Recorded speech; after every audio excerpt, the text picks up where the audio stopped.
All right, so the other big presentation for this evening, and this is a long one, but before we begin, I do want to share some thoughts.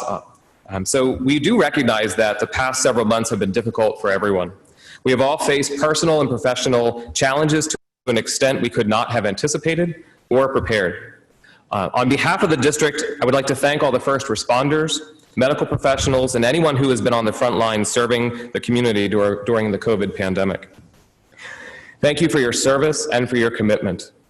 I am also extremely thankful to our entire Hempfield district team and the focus that has been placed on caring for our students, staff, and community, and for each other. It is truly a collaborative effort like we have not seen before.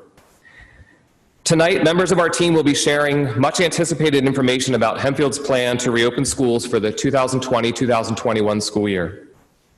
We truly want to get our students back in our buildings. To do so, there are specific requirements and official orders our district must follow. We are also committed to inform our decision-making by using professional guidance from experts working to mitigate the spread of COVID in our community. We are a school district of approximately 7,000 students and 1,500 staff members.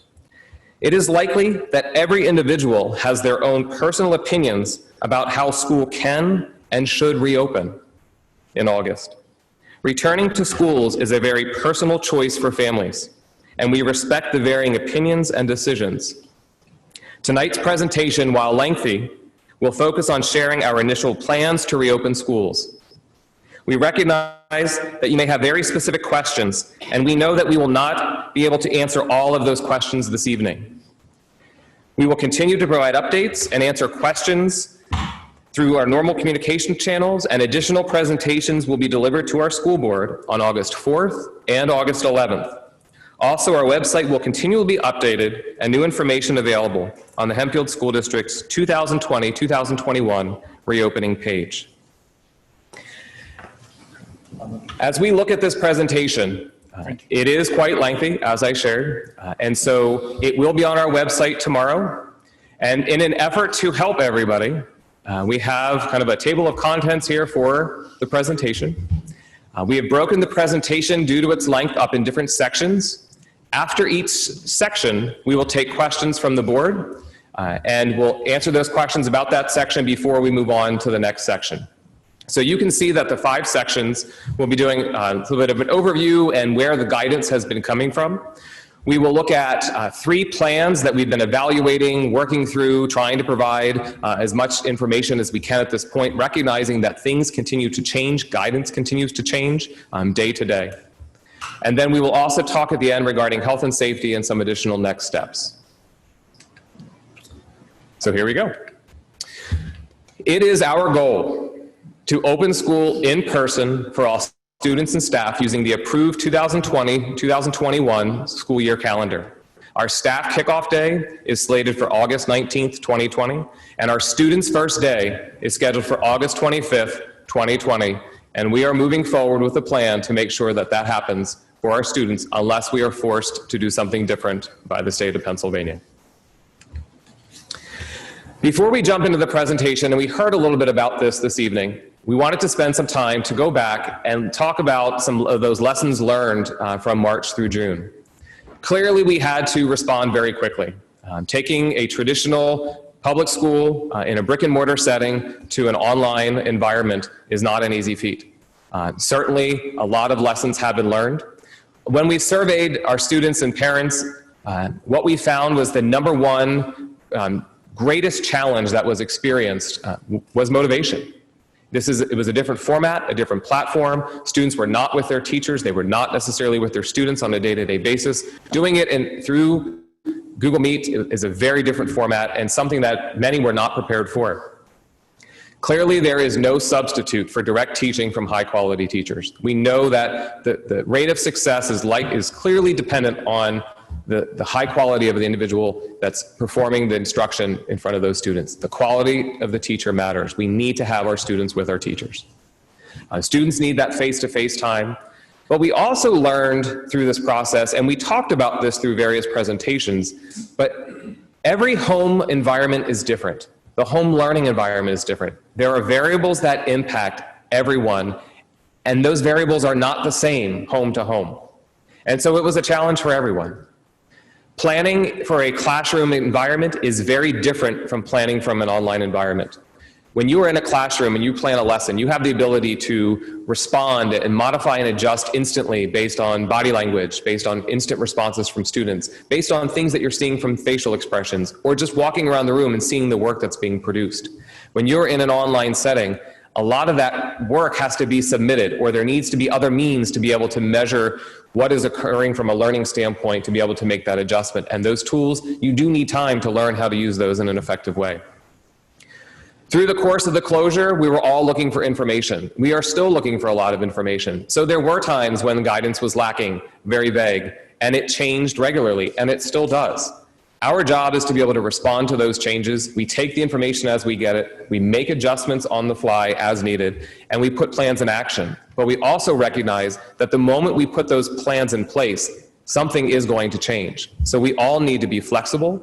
We all need to be nimble to be able to say, okay, we're going to do this now, but we may have to do something else. And we have to have that mindset to be able to say, we can do this as long as we are working collaboratively.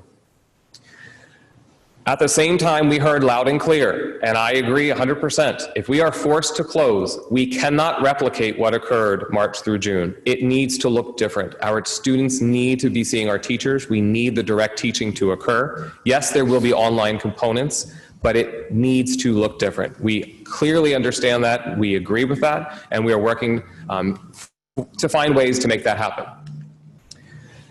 As we move forward, every school district in the state of Pennsylvania is required to use the state's template to develop a district-wide health and safety plan. You saw a very similar plan through the athletics and extracurriculars. That template is not necessarily detailed. It is not going to give everyone the answers they are looking for. So back in the April-May timeframe, when we started talking about what is reopening going to look like, we established at that time, and we have shared in meetings, that we would not be bringing our formal plan for approval until August, recognizing that things do change.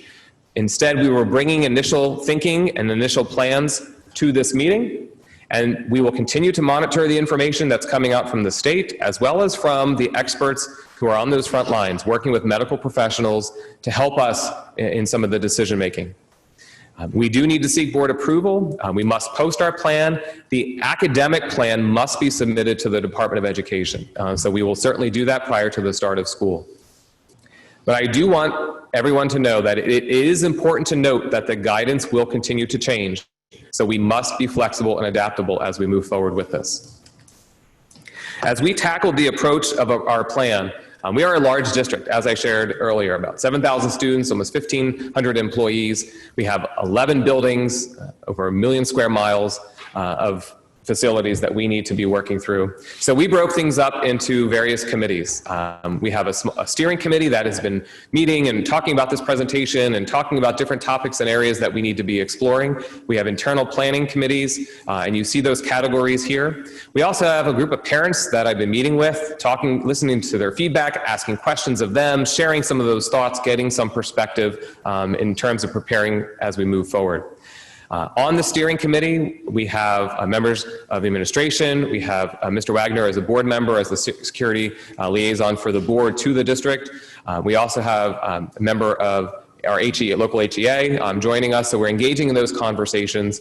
But that internal planning committee, there are a tremendous amount of staff members who are part of that, and they volunteered their time to do it. They wanted to be part of that, and we're extremely grateful for their willingness to serve on those committees. At the same time, recently we surveyed students and parents. So at this time, I'm going to turn this over to Mrs. Zimmerman to go over some of the feedback that we learned regarding the survey that was completed.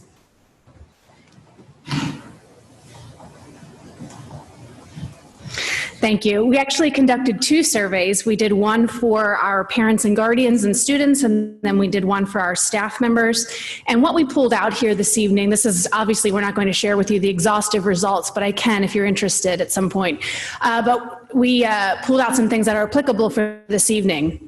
In regards to opening schools, we had a sliding scale where 0% was you want to open school to the fullest capacity, and 100% was strict adherence to social distancing of 6 feet. And people chose on that sliding scale where they represented. So you'll see there that our parents were kind of in the middle at 49%. The staff tended more towards wanting strict adherence to social distancing, and the students were more on the side of opening to the fullest capacity. I'll stop here and note that for the parents and guardians, we had 2,846 responses. For students, we had 298 responses, and then for the staff, we had 731 responses. So when we drilled down a little bit further into the school environments, this was related to the classroom, the cafeteria, having students go outside for recess. And again, we did the sliding scale where 0% was promoting a more relaxed approach and 100% was strict adherence to social distancing guidelines. You'll see the same pattern as what we showed on the previous slide with opening schools, where students were at the lower end of that at 29%, parents kind of fell in the middle at 45%, and then staff were at 53%. When looking at masks, we asked the same question of both surveys, and we suggested the CDC guidelines is 2 years and older. At what grade level do you believe children should wear a mask in the school setting? I think the first 2 lines are what we should look at. No children, where you'll see there was students at 45%, parents, guardians at 42%, and staff at 24%. And then conversely, all children should wear masks, with 38% of students agreeing to that, 37% of parents, and 49% of staff. You'll see the numbers there if you do quick addition that they are more than 100% because you could check all that apply. There was a question that we asked of staff only and how they would prefer, or what they would prefer to wear when working directly with other staff members and with students. Number 1 coming in is the mask. 224 individuals preferred that. And then number 2, 202 people said, I'd prefer any of the above. In regards to transportation, we just outlined that there were specific health and safety measures that were being reported to us or mandated by the Department of Education, such as wearing masks on the bus. And so if these were to be implemented, how would you intend to transport your students? Still, 65% of folks would use the school bus, 50% transporting on their own, and then walking. So again, that's going to total more than 100% because you could check all that apply.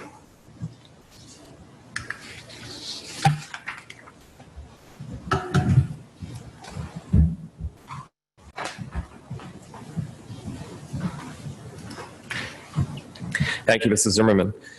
And so when we look at this from a survey standpoint, what we have found clearly varying opinions. As a side note, we do plan to resurvey parents moving forward, and you'll hear some of the questions that we are going to be asking as we move forward through the presentation. As you also heard from several of the community members who spoke, curious about some of the guidance, what is driving our thinking behind this presentation, behind our reopening plans. Early on, a lot of the guidance was directing everybody to the CDC, looking at what was the CDC saying. We should be following those CDC guidelines, recommendations. But it's important to note, and as you are hearing from the CDC, they are guidelines, they are recommendations. One of the things that we are finding is there are a lot of guidelines or recommendations for people to look at. And so unless things are mandated or in order, we do have to start making some decisions. So important items from the CDC, and really as you listen to a variety of people talk, this is really about the ability to mitigate the potential spread. What steps can we take to mitigate spreading COVID in any facility, any organization? Everyone needs to do their part, practicing healthy hygiene practices, washing hands, not touching your face, maintaining appropriate distance from individuals, needing to stay home when you are sick or you have symptoms that potentially are replicating the symptoms, either COVID or something else. Recognizing the notion that there is a face covering order that has been issued across the state of Pennsylvania. But we also recognize that individuals are unable to wear those face coverings at the same time. The universal precautions are appropriate regardless of the extent of the mitigation. And that's what we keep hearing. We all need to do our part through this process. A while ago, we also had and seen a decision tree that was released by the CDC. And are you able to do all of the things on the left-hand column? And if not, then it's not safe to open. And if you are, you move on and you keep moving forward. So we were looking at that information. In June, the Department of Education commissioned a report, actually probably in the May timeframe, but it was released in June, June 24th. This was done on a large scale to really look at what practices are occurring not only across the United States, but really around the world about good practices in terms of schools. And pulling out some of that information, there needs to be a balance between the health and safety practices. The virus presents relatively low risk for children, but it does pose larger risk to adults. Those are things that we have all heard. We even heard individuals speak about that this evening. But it is clear that there is not one single path to reopen. There are a range of options. There are things for us to consider. And clearly, transportation is going to be resource intensive. That is no doubt based on some of the recommendations and guidelines if we are going to move forward with those. Out of the report, there were things that were being urged, such as schools should contemplate reducing the overall amount of students in a school on a given day. There were a lot of shoulds and should be encouraged. Again, needing to look at that, you see the mask wearing, you see refined contingency plans for remote instruction only, planning for the what if as we move forward. Schools really, out of the report, we're talking about really focusing the resources on the highest leverage public health activities, meaning it's coming from the report, it was better to safeguard students and public health quickly by intervening when a students who have COVID, other than attempting to screen all students daily. That came right out of the report. So basically, how are you looking at using your resources? Do you have the capacity? Think about our high school alone. We have 2,200 students in our high school and 175 staff. What would that look like if we are trying to do symptom screening for all of those students prior to them coming into school? Definitely a huge challenge. From a capacity standpoint, is that something that can be done realistically? So all of these things were being looked at. At the same time then, recently the Academy of Pediatrics has released information regarding their thoughts and beliefs around opening of schools. This has been slightly updated, but it is important to note some of the things that we were talking about. The need to be flexible, the need to be practical, looking at where children are in terms of the developmental stage. Clearly, no student should be excluded from school unless there's a required order to adhere to local health mandates. We do need our students in school. Really, we need to look at a goal of starting our students physically present in the school. That was something coming out of the American Academy of Pediatrics. It talks about mitigating risk. Again, no single action. So you start to see a repetitive theme coming out as we move forward. And as we were doing a lot of the research and having the conversations, one of the important pieces, at least to me, was that I felt there needed to be a county approach. We were getting some information at times. It was changing from the Department of Education. We're waiting on guidance from the Department of Health. But I firmly believe that while we can talk about what happens in schools, there are many experts and professionals in our county who are working at this currently when you look at the hospitals, when you look at the senior living centers. And so we need to engage in those conversations. So we were able to pull together some school district representatives, meaning superintendents. Senator Allman and Representative Miller have joined that group. And we asked them to join the group because through the closure, March through June, there was legislation passed that gave school districts a lot of flexibility in terms of some of those mandates we must adhere to on a yearly basis. We need Senator Allman and Representative Miller to keep pushing for that flexibility, to keep pushing for those waivers so that we aren't bound by laws and school code that was written in 1949 that makes it difficult at times when we need to do something different. At the same time, we do firmly believe that we need to be engaging in conversations with our medical professionals regarding what does it look like, and this question was asked earlier, if someone tests positive, whether it's a staff member or a student, what does that flow chart look like? We need to be consistent in our approach there, but we also need to be learning from the experts and then talking about how does that look realistically in a school system. I am very happy to say that we've been pushing not only from this group meeting, but pushing to have that conversation with medical professionals, and I'm hoping that within the next week or two that meeting will occur. I've had very positive phone calls at the end of last week and even early this morning. I have another one tomorrow that we're really starting to get a lot of momentum to get that expertise into the school system for us to help guide some of our decision making. And also, we've had conversations with our county commissioners because there are some funding implications. And so everything on the federal side with the CARES funds, there is some concern because the federal dollars and the current legislation for that expires in December 2020. So we're hoping that there can be a legislative shift or some momentum there to push for an extension of those CARES funds and an extension of spending those dollars potentially through the entire 2020-2021 school year. But some of those important questions, and we heard some of them earlier, and we are waiting for more information on, are things like contact tracing. Who is to be doing that? Whether it's coming from the Department of Health, is it the county, the contract that's being held with the county, or is that going to be forced into schools? And then do schools really have the capacity of staff to do that? Those are all a lot of questions. What information can we share? Does it need to be a general statement, you've potentially been exposed, or can we go very detailed? When you're isolating, if you've tested positive for COVID, you need to isolate. Versus if you've been potentially exposed, you need to quarantine. So what does that look like when we talk about our infrastructure in a school district? Critical to our infrastructure are our teachers. We need them in school. If we need to quarantine because of a potential exposure, that's depleting not only from an educational standpoint and learning for our students, but do we have then a pool large enough of substitutes to be able to come in and provide continuous learning and support? Also around school closure, does one positive test mean a school needs to close? Is it based on a ratio? These are all questions that we are trying to get guidance and direction so that there's continuity when decisions are made as we move forward. So I've been very pleased with the work that we've done at this point, but I am hopeful that things will continue to move and that we will be able to get the information we need to provide more information, more updates to you as a board and to our community as we move forward with these topics. At the same time, on July 1st, the universal face covering order was issued by the governor and Department of Health. On July 3rd, because that initial order did not address schools, a clarification came out regarding what is required of schools. And so the entire order can be read. There is a link to that.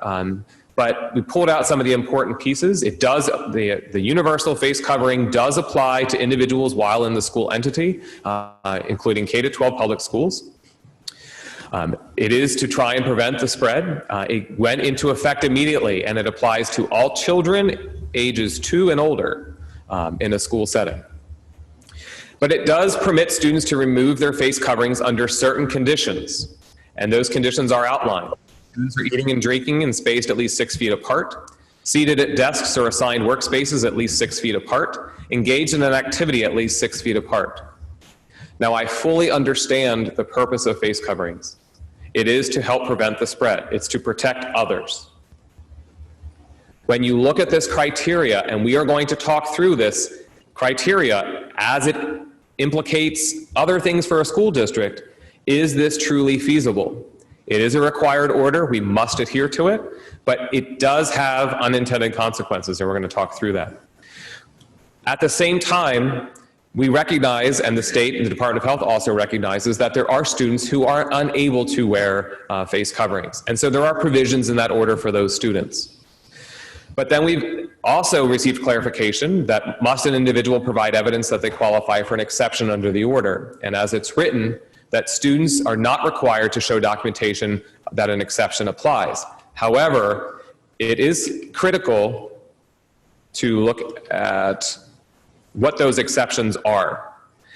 As you look at those exceptions, some of those exceptions include whether you're unable to perform working on a specific piece of equipment, whether it become a safety issue, whether it will become, it means that you are unable to take your mask off because of any kind of disability or a special need that you may have, if there's any kind of health concern about why you cannot wear a mask. So the exceptions are very clear and they are outlined.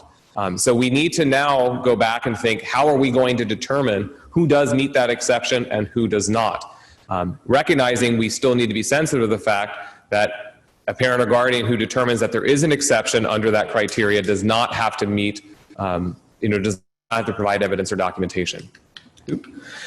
And then finally, just recently on July 7th, there was a national dialogue on safely reopening schools that was hosted by the White House. Dr. Burke, who leads, who is part of the pandemic team that is working with the White House, the federal government, facilitated some initial conversations. It was a series of individuals who were coming on more of a panel conversation. The overwhelming discussion and dialogue was around the importance of getting students back to school. I don't think anybody is denying that. We want our students back at school. Schools do need to reopen. However, I pulled out some comments. Secretary Azar of the Health and Human Services Department talked about, and I thought some of his comments were very important to share, that we all have an individual and collective responsibility to act within a SMART framework. There are 3 core things that everyone needs to do.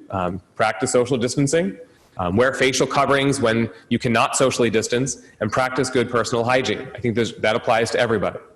But something that he talked about clearly stuck with me, and I think it kind of helped lead as we helped lead us down the path as we were having this discussion and preparing for this presentation. Yes, there are emotional, physical, and intellectual mental health implications for not being in school. We need our kids here. But at the same time, all of the orders, all of the mandates, all of the decisions have unintended consequences. And those unintended consequences are not necessarily being discussed. And we do need to be mindful of those unintended consequences as we are planning. So as we move through this presentation this evening, we are going to be highlighting some of the unintended consequences, recognizing that we are required to adhere to the orders, and so we're trying to determine how do we navigate and work around some of those unintended consequences. So as an intro there, I wanted to just give you a little bit of background about some of the guidance we've been looking at, some of our approach in developing the plan. We will get into specifics regarding the plans and some of the ideas. Any specific questions on anything that you heard at this point? Mike, Mr. Maris. the slide on the survey and the transportation, there was a large percentage of parents that were willing to take their kids to school. Is that something we can count on, and could that ultimately impact us by reduced busing? Is that going to be addressed later? We will talk about transportation in the next section. And we'll include the impact of that survey? We'll talk about that? We need to actually to resurvey. Okay. To get more specificity now, based on the orders that have come out. Okay. Any other questions regarding that section? One question I have, actually on the exact same slide, just curiosity, what percentage of our student population takes the bus today? It varies by level from a ridership standpoint. Mr. Frank, if we were to look at all students in the district, what percentage approximately would you say? I can probably break it down via secondary and elementary. Elementary typically is 75 to 80% ridership. Middle school is the highest. That's probably about 80, 85%. But the high school is about 49 to 50%. Thank you. Okay. Just before we go on this part, because we can't see Mrs. Johnston or Mr. Maurer, do you have any questions before we move on to the next section? I do not. Not for this section, no. Okay. So we are going to move on. Mr. Keener. I'm sorry, Mr. Keener. I'd like to address the pretty apparent conflict of authority between the Secretary of Education's order and the Secretary of Health's order. They are co-equal appointed bureaucrats. Neither of them are elected officials. The Secretary of Education has jurisdiction over public education in the Commonwealth. The Secretary of Health has jurisdiction over matters of public health. This seems to fall in sort of a Venn diagram between the two of them. What we are seeing from the Secretary of Health, or I'm sorry, from the Secretary of Education, is a flexible policy that encourages mitigation strategies. What we are seeing from the Secretary of Health is an edict requiring students to wear masks basically at all times because, as we learned, social distancing is very difficult. I am concerned that we are going down a path where we are going to be encouraging, tacitly or not, students to place themselves within an exception for which they perhaps do not qualify. And I'm just going to say that if it's the opinion of this board that we wish to follow the Secretary of Education, more flexible guidelines, and the Secretary of Health's less flexible guidelines, then this board should make that decision and clearly communicate it. And that we should not place our students and faculty in a position where we are encouraging them to be less than forthcoming about their personal health situation. There are implications, and I do believe that the Secretary of Education has adopted the Department of Health edict in terms of the face covering for schools.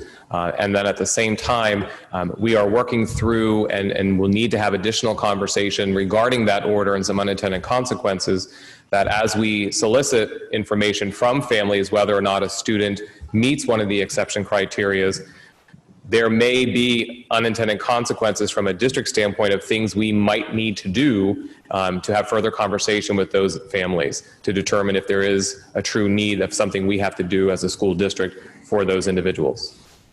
So I'm not sure at this point whether it will be kind of the former or the latter on that end. Thank you. Yep.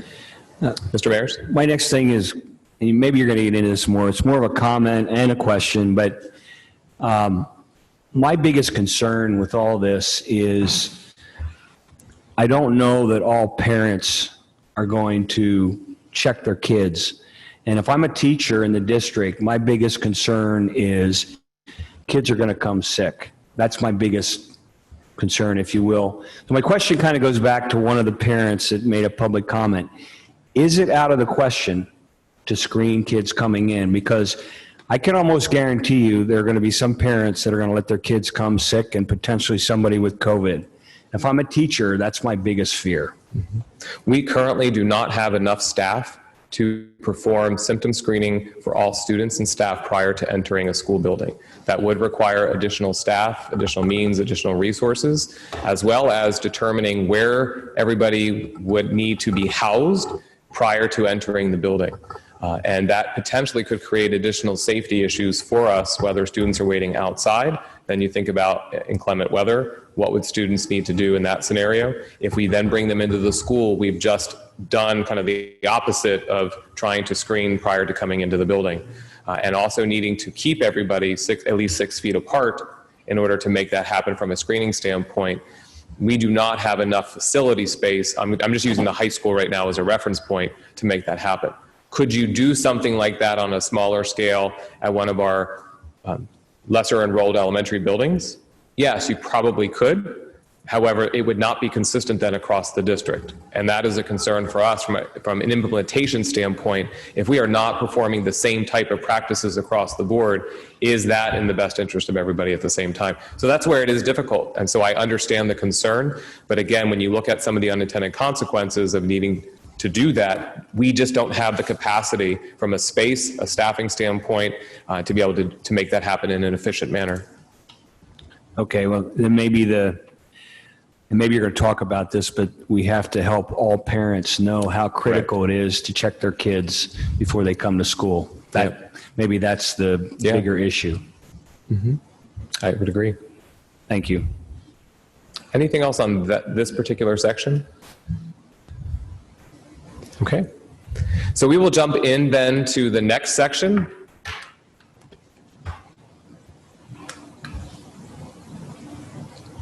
There we go. So through this section, we are going to individually talk about Plan A, otherwise students returning to school in a traditional manner. We will cover things in terms of some of the logistics, in terms of transportation. We'll look through the cafeteria. We'll talk about the classrooms, some of the implications around all of the guidance and recommendations that we've received at this point. However, I would like to put out the disclaimer that everything that follows in this presentation is the current thinking as of today. We recognize that things continue to change, guidance continues to be updated. We will provide additional guidance and updates, and we will need our thinking to evolve as we move forward. I also understand, and I'm going to reiterate, that I know there's a lot of questions out there. We are not going to get super down deep into the weeds of things, for example, such as, well, if my student is exposed, what's that process going to look like? That's a medical piece that we're still working on and trying to get more guidance from. So a lot of the what if scenarios, we are not going to be addressing at this point. We are hoping that the August presentations will have more of that type of general information with regards to some of the process systems, things like that. But again, our next presentation on this topic will be on Tuesday, August 4th, 2020. So again, 3 different plans. In this particular section, we are talking about a traditional approach. We will be looking at monitoring of students and staff and increasing our health and safety protocols as outlined and required as we move forward. As I shared earlier, this is our goal. This is absolutely our priority, to have our students back in our schools. We will work on increasing mitigation practices. Certainly, we need to be the monitoring, the screening, the symptoms. We need a partnership with parents and guardians. We need our parents and guardians. We're going to have to do some educating around the symptoms, what it is that they need to be looking for, and if a student is exhibiting any of the symptoms, if a staff member in our district is exhibiting any of the symptoms, we are asking them to stay home. And so, yes, we will have to work on, and we're waiting on guidance on things like attendance policies, needing to be flexible around that as it relates to COVID. What does it look like in terms of maintaining and staying on top of the schoolwork? And so those are all pieces that we'll be working through. Clearly keeping all of our stakeholders informed, but more importantly as well, we must stay up to date, working with our county officials, working with state, getting state information and guidance. And we are obligated to adhere to state and federal requirements as they come out. There is conflicting information. We do recognize that. There are conflicting opinions, beliefs behind all of this. So our job is to take that information and try and develop the best plan to mitigate the risk as we move forward. When we look at reopening our schools, first and foremost, with our students coming back, we must focus on reconnecting, rebuilding, reuniting everybody. We left on March 13th, and it was an abrupt way to leave school. There was no closure. There was no opportunity for individuals to connect with their teachers, connect with their classmates, unless it happened in a neighborhood or through a Google Meet on that end. So we must focus on rebuilding, developing those positive relationships. Yes, at times as educators, we do jump into the academic side and wanting to make sure we're teaching and our students are learning. This is vital. This, in my opinion, needs to take precedence over jumping right into the curriculum, jumping right into grading, jumping right into homework. We have to make sure our students and staff are reconnected. Everyone needs to feel comfortable back in school. Walking through those doors for the first time is not going to be easy for many people. We have to do our job to make sure that that comfort level, that ease to be able to do that is reduced. So we're going to be working and sending that message out, working with our staff on that end, working with our parents and students to help them understand that this is what our focus needs to be for the first several weeks of school and then beyond. We must have a growth mindset, but we also must presume positive intentions. I cannot stress that enough.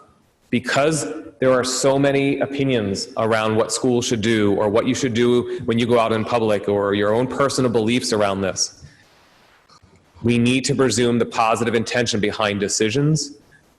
We need to presume the positive intention behind actions that are taken. We need to presume positive intentions. Just for, here's an example. If a student is late to class for a couple days, we should not automatically jump to that the student is doing something wrong. Maybe in light of what is going on, that student is trying to socially distance before they stop at their locker. And they're doing a good thing. That's where we need those relationships. We need to be able to talk to students. We need to be able to observe and find out what's really happening. Again, presuming those positive intentions. We must focus on that social and emotional piece. We have to help our students transition back. We have students who finished 6th grade, 3rd grade at LPC, 6th grade in our buildings, 8th grade in our buildings, who are making big transitions. 3rd graders at LPC are transitioning to a brand new building, 4th grade at LIC. All of our 6th graders in the district did not get what they used to get in the past with regards to getting to the middle school. While Dr. Dandridge and Mrs. Mumma did a great job trying to pull them in through virtual meetings, it is different. Our students transitioning to the high school. Today we just sent out a welcome back to the class of 2024, talking about different opportunities for them to transition to the high school. We're putting those systems in place so kids can get back into the building. We do need to spend time educating. everybody about what this is going to look like. You know, Mr. Donato referenced this earlier. All of our lives have been impacted. We are all doing things differently, or our jobs have been impacted in some way, shape, or form. We have to recognize that. We have to recognize that wearing a mask, there are specific things we should be doing with that. If we're that mask on and off, we should be washing our hands or cleaning them before, whether it's with hand sanitizer, whether it's soap and water. You know, not filling things up and drinking from a water fountain. We're going to need, you know, students bringing in water bottles. All these things are going to be different. New procedures at times. And maybe it's not in some cases, but for some kids it will be. That's something different that we have to work on. And we also have to make sure we're communicating. We have to make sure that we are listening and understanding perspectives. Most importantly, and we talked about this after, you know, this notion of getting everyone back, is before we enter the building, the screenings of symptoms. Again, from a capacity standpoint, it's simply not feasible with the size of our schools and our district. However, this is where a partnership and collaborative effort helps. Working with our parents, working with guardians of students. If students exhibit symptoms, we need them to stay home, and also contact one of our school nurses, keeping that line of communication open. At the same time, we're asking our staff members to do the symptom screening at home. We have staff members who are working 12 months. We are doing the same thing right now. We're all asked to screen at home. If someone does not have the means to do that, we are asking them to reach out to our school nurses, to our building principals, here at the admin building, or to their supervisor, and we work out a plan with them individually. Because we don't want to isolate someone because they can't do something. So let's figure out a way to help everybody do this. And really, having the courage to make that call is very important. We understand that there are variables in everybody's home that's not the same. So we will work with families if they are unable to do this. But we can do that on a smaller scale. We just, thinking about an entire district is just, from a capacity standpoint, not feasible. If a student or staff member during the day starts to not feel well, the first thing that needs to happen is the nurse needs to be contacted. In some cases, in the past, we may have sent students down to the nurse with a buddy. In this case, moving forward, that's a change. Partially because we need to determine the number of students who are currently in the health room. Is it exceeding any capacity if another student comes down? If they're COVID-related symptoms, then we have a plan that will be put in place with regards to needing to get that student, assess for symptoms, also cleaning the classroom, connecting with the students and parents in the classrooms, talking about some mitigation practices, potential quarantine. But some of those pieces that we've worked on as an initial plan need to be vetted through our medical professionals. So that is coming. We are also working on ensuring that we have hand sanitizer and individually packaged masks at the health room entrance for students or staff to use prior to entering. Even if someone is unable to wear a mask due to an exception, we do need the mask to be put on entering the health room. Partially because there are individuals in there who are there for either medication or some other means, but also because there are students who are sick and we need to prevent that spread or mitigation. We talked about the face coverings a little bit already. This is an order from the governor and the Department of Health. They are required for students and staff unless they meet an exception as outlined in the orders. We will adhere to those orders, so we do need to resurvey parents.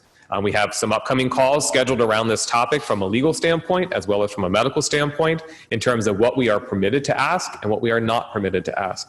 We want to make sure we're adhering to things properly. So what we are hoping in our next survey is we are hoping for 100% completion.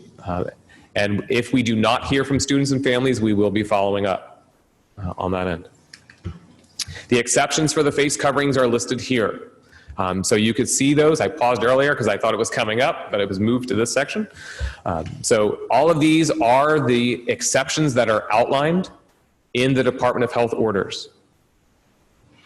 I'm not going to read them. I'll just give you a moment here to skim over them.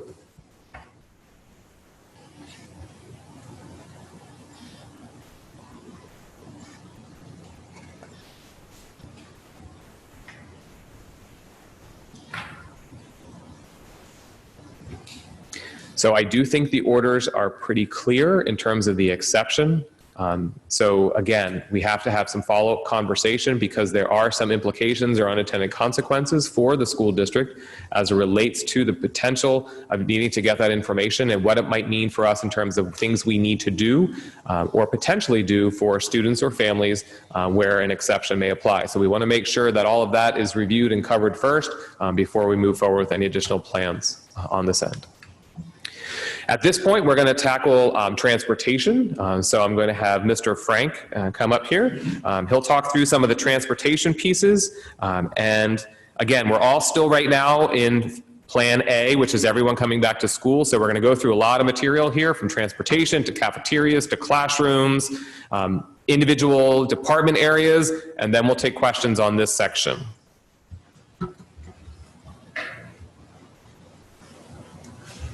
You're going to push this one. Gotcha. Good evening, everyone. Thank you for this opportunity. I will do my best to not expound too much and to keep it brief for you. And I'll be available to answer any questions at the end. This first slide, I basically want to give you a snapshot into a little bit of what's normal, because it's my goal to give you the ability to think through options. Because with transportation, it's about options. There are a lot of options. So on a normal bus, our normal big bus is a 77-passenger bus. There are 26 seats, and the standard seat is 39 inches. My OCD, the math doesn't add up. There's one seat in the back that is only a two-seater, which is why it's an odd number. The next point, the second point, is really the foundation to understand the future slides. So I'm going to try to embellish it a little bit, which will speed it up a little bit going forward. So in scheduling buses, we focus on a normal amount of actual ridership. So as the question earlier stated, what's your normal percent ridership? Well, in the elementary, it's 75 to 80%. So middle school, 80, 85%, high school, about 50%. So really, I have scheduled over the years to gain maximum efficiency with the buses. Run less buses saves the district's money. But what that means is, to give you a picture, I was told this by my predecessor, and I have proved it. 10% of seniors ride the bus, 25% of juniors, and sophomores are a rolling scale of 50%. So as the year progresses, more of them drive. So what does that look like? When you schedule on percent ridership, I'll use one bus as an example. It's a Spring Valley bus. That bus has, this past school year, had 88 high school students assigned. Well, in reality, I actually only want 48 to 54 actual students on the bus in a given morning. Because at the secondary level, kids are bigger. So you don't want 3 kids per seat at the secondary level. On that 88, I have 88 kids assigned. The driver consistently, month after month, reported that only 38 kids were riding. So I'm illustrating here as I want you to understand that our planning methodology has been following the mathematical process of percent ridership. That's important because as we look at the options as it relates going forward, we're basically going to present an enrollment model and then a ridership model. It's up to the school board to decide. If you want to decide that we want to only plan 1 kid per seat, then that I have to adjust my methodology of scheduling. If you want to tell me to plan 1 kid per seat and go with percent ridership, then I may not just have 26 kids assigned, I may have 35 kids assigned. Or, so we're looking at those two different.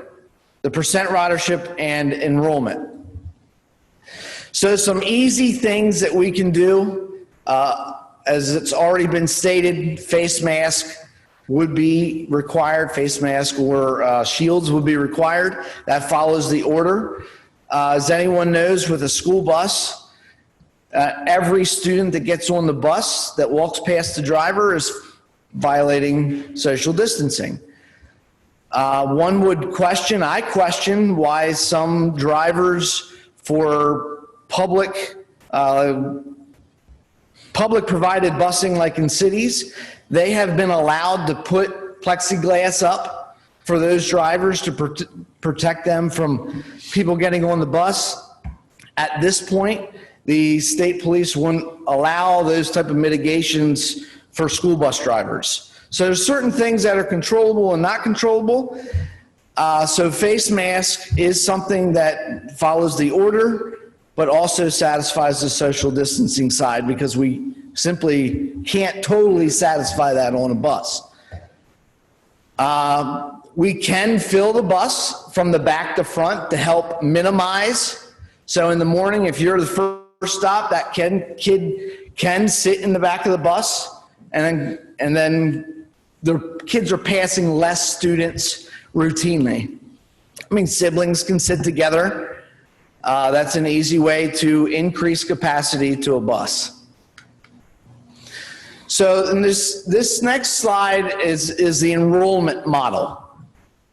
Very simply, if you as a school board want to tell me to plan for 1 kid per seat, that would mean that I would, under the enrollment model, I would schedule 26 students per bus.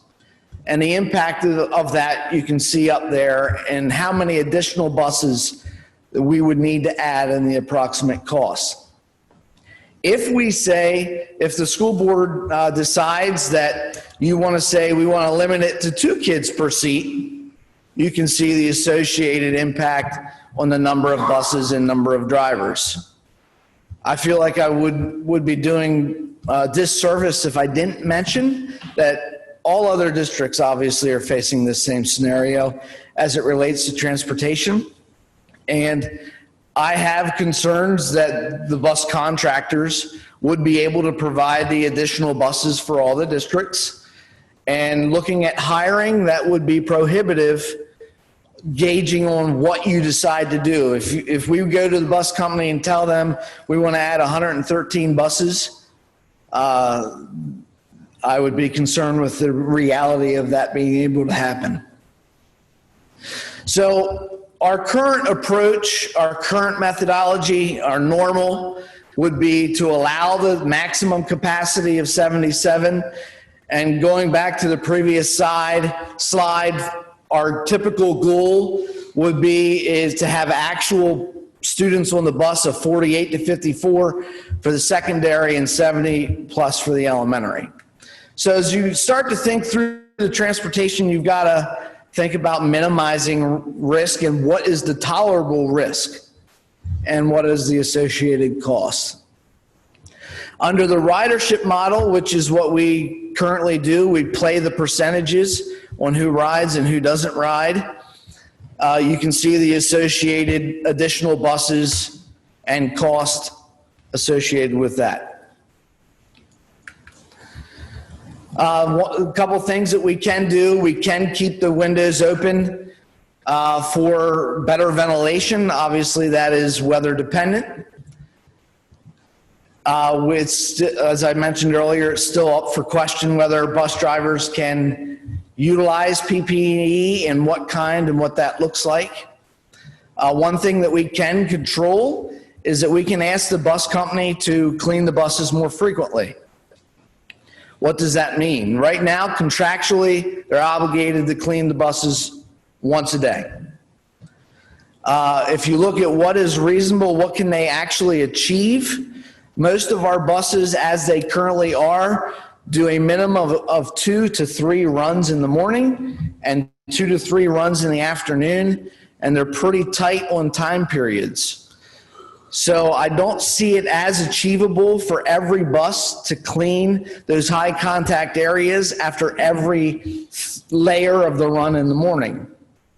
What is achievable is for them to do it after the morning runs and then again after the afternoon runs and allow that disinfectant to have a longer period for activation.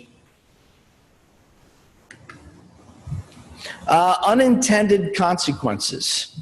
As it was stated earlier, we want to do an additional survey to be a little bit more specific.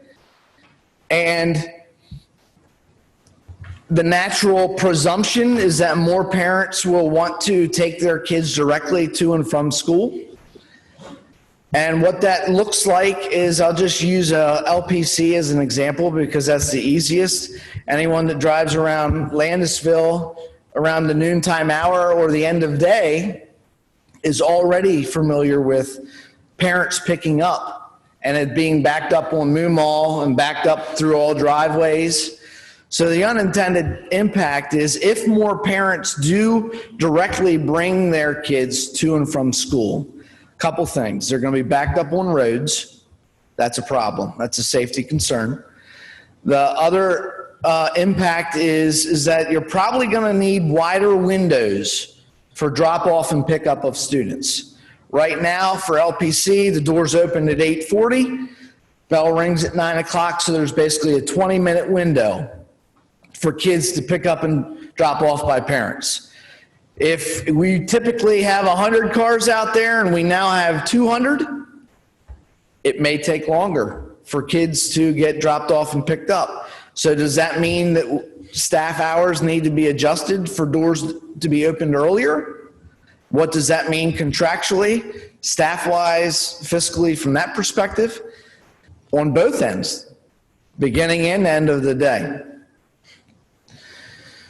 So those are some unintended impacts. Obviously, the goal is that the results of the survey, if do parents declare their intention to parent transport, that would lower the amount of students assigned to a bus. But realizing if we're playing the percent ridership, they may have been kids that weren't riding already. So it may not actually lower the number of kids actually on the bus. So that's all I got.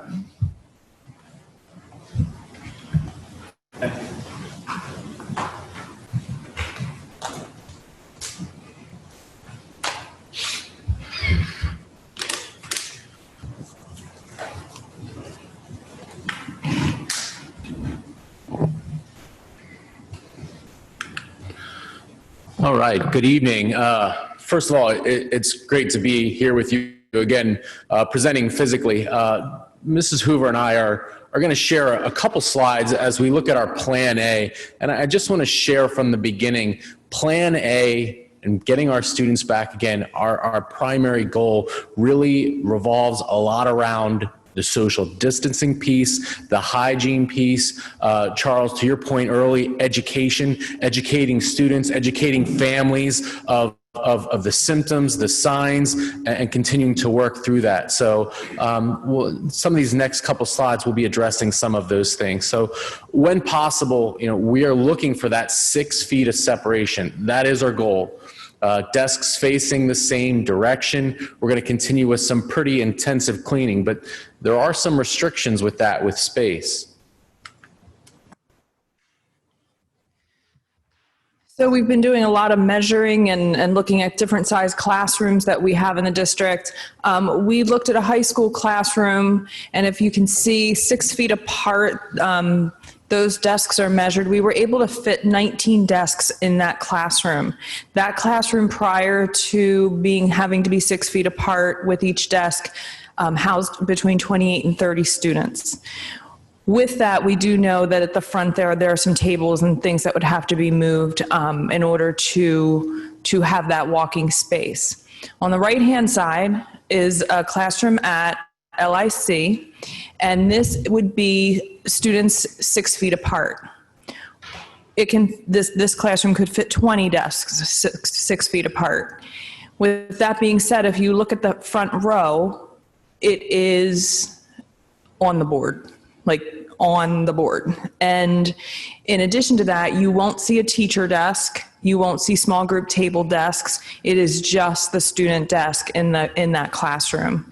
So when we looked at this, knowing that we have classrooms at the elementary, middle, and high school level that are more than this capacity, this is not something that we thought we could do consistently across the district in all of our schools.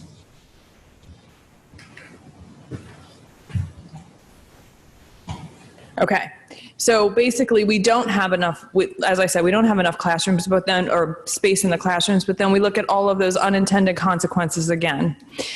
In terms of having desks 6 feet apart, everybody's facing forward, forcing face coverings and those kinds of things. What happens to small group instruction? We've spent a lot of time over the last few years focusing K-12 on small group instruction, social interaction, and student collaboration.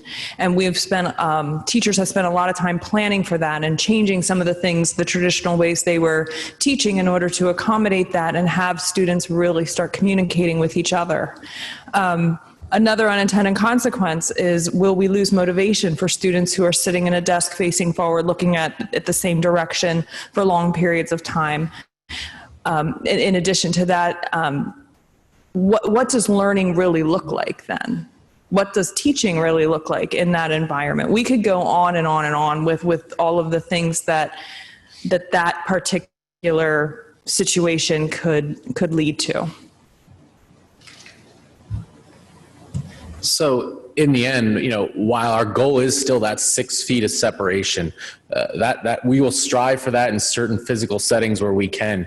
We recognize that that's not possible. So there will be some times in certain classrooms where we have that 3 feet from desk to desk area. We're still going to maintain the desks facing in the same area. We're still going to clean throughout the day and possible through the night wherever we can and really work on that piece. But we understand without major shifts, we simply can't accomplish that 6 feet separation for all our classrooms in all our settings.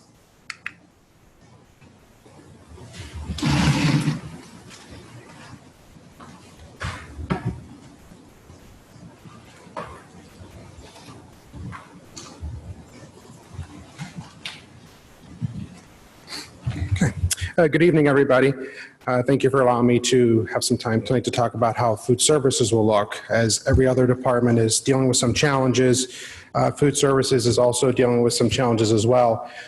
I thought it was important to start with this first slide here with the 4 waivers that are currently released by the USDA, which is the mealtime waiver, the non-conjugate feeding waiver, the meal patterning waiver, and the parent guardian meal pickup waiver. And just to briefly touch base on each one of those, the first one is just serving meals outside the standard mealtime. The second one is serving meals to larger groups in other areas such as classrooms, maybe gyms, larger LGI rooms. And the third is allowing meal flexibility, which we saw back in late spring when we had the SSO feeding program. And the last one, allowing meals to be picked up by parents and guardians without the kids being present. That came out later on when we had back in the spring there in March and April. So at this point, PDE, although the USDA has released these, we have not received any guidance from PDE on how we're to interpret them here in the state of Pennsylvania for each one of those categories. I did follow up again yesterday with the Division of Food and Nutrition, and they are still going through these. So we do not have any direction as of yet. I'm expecting that at any point. So once we receive more data from the state on what they want us to do with these, we'll have a better idea of how the school year is going to look.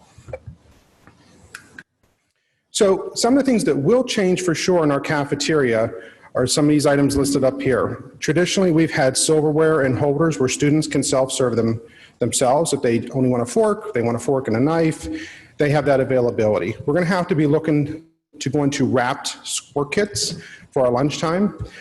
We'd moved to self-serve condiment stations at our secondary school, trying to enhance the program. Unfortunately, that has to change. We have to kind of go backwards a little bit and go to packets. We're going to be doing continuous cleaning and sanitizing. We've always done cleaning and sanitizing. I'm very proud of our department. A number of years ago, when we had really heavy flu seasons, we took additional steps to kind of what we're doing right now, taking cleaner and cleaning off light switches, cleaning the telephones in the manager's offices, just doing that extra step that, you know, you're trying to mitigate the flu season so we could see less absenteeism, and it worked for us. So we've really taken a lot of steps prior to COVID that we're going to continue to implement and continue to grow. We'll probably see some dividers in our serving line area to keep staff and students safe. And cafeteria staff will be serving or handing prepackaged meals instead of, unfortunately, students being able to select their own types of meals or condiments. So how will breakfast look? Breakfast actually is not going to change too much because we're already doing breakfast in the classroom in our elementary schools already. Some elementary schools are doing a 100% model breakfast in the classroom. Some do a hybrid. They have the flexibility of what works best for them. So in this example up here, we have two options, and this is just a sample, but we could do one is a hot sandwich, one is a cold item. They would all be prepackaged in our clear breakfast bags. We have all the meal components, so we're given a complete reimbursable meal. And as the student is coming into the cafeteria, practicing social distancing, we're giving them option A or option B. And we'll have a set menu developed so students will be able to order, and they'll be able to know what we're going to be offering before they're coming into school. So in this area here, I don't really see a huge change for us in food services because a lot of what we've been doing, we're going to continue doing, but we're going to have some safety measures in place. I do see the potential for breakfast participation to grow. We've seen that when we introduced the Breakfast in the Classroom program, and if we're all participating in Breakfast in the Classroom, if that's the offering that we're having, I potentially see some growth factor there. Lunch is going to be the one that's going to be a little bit different. So we will have a cycle menu, and normally we do a 2-month cycle menu where we have August, September, October, November, December, and so on. With the recent vendors, some of them are having some shortage issues. We're seeing some memos come out from manufacturers. Our food purveyor has been doing a really great job with communication, but we're seeing some memos come out where some of our manufacturing plants down in the south are having some product issues due to the high spiking COVID cases. So we're monitoring that very closely. So to start off with, we're looking to doing some very simple types of menus so we can hopefully not run into any sort of shortage problems. But we've always been able to adjust when a vendor ran short on a product, we could make a menu change. So it's nothing out of the ordinary that we haven't already dealt with pre-COVID. Similar to the breakfast model, we're going to use the serve method where everything will either be prepackaged. So in this example up here, we have a peanut butter and jelly. We would use a to-go container where we would prepackage the sandwich, the fruit, the vegetable, and then put the milk on top along with the sport kick. Pizza, we're going to a new pizza vendor this year where we'll be able to get boxes. So if we're looking at the secondary level, instead of students where we used to have self-serve pizza, boxes will be used where staff can pass those over to the students. Less human contact with the food for contamination.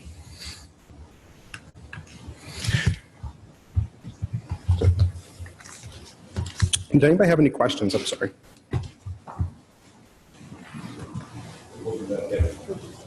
Okay.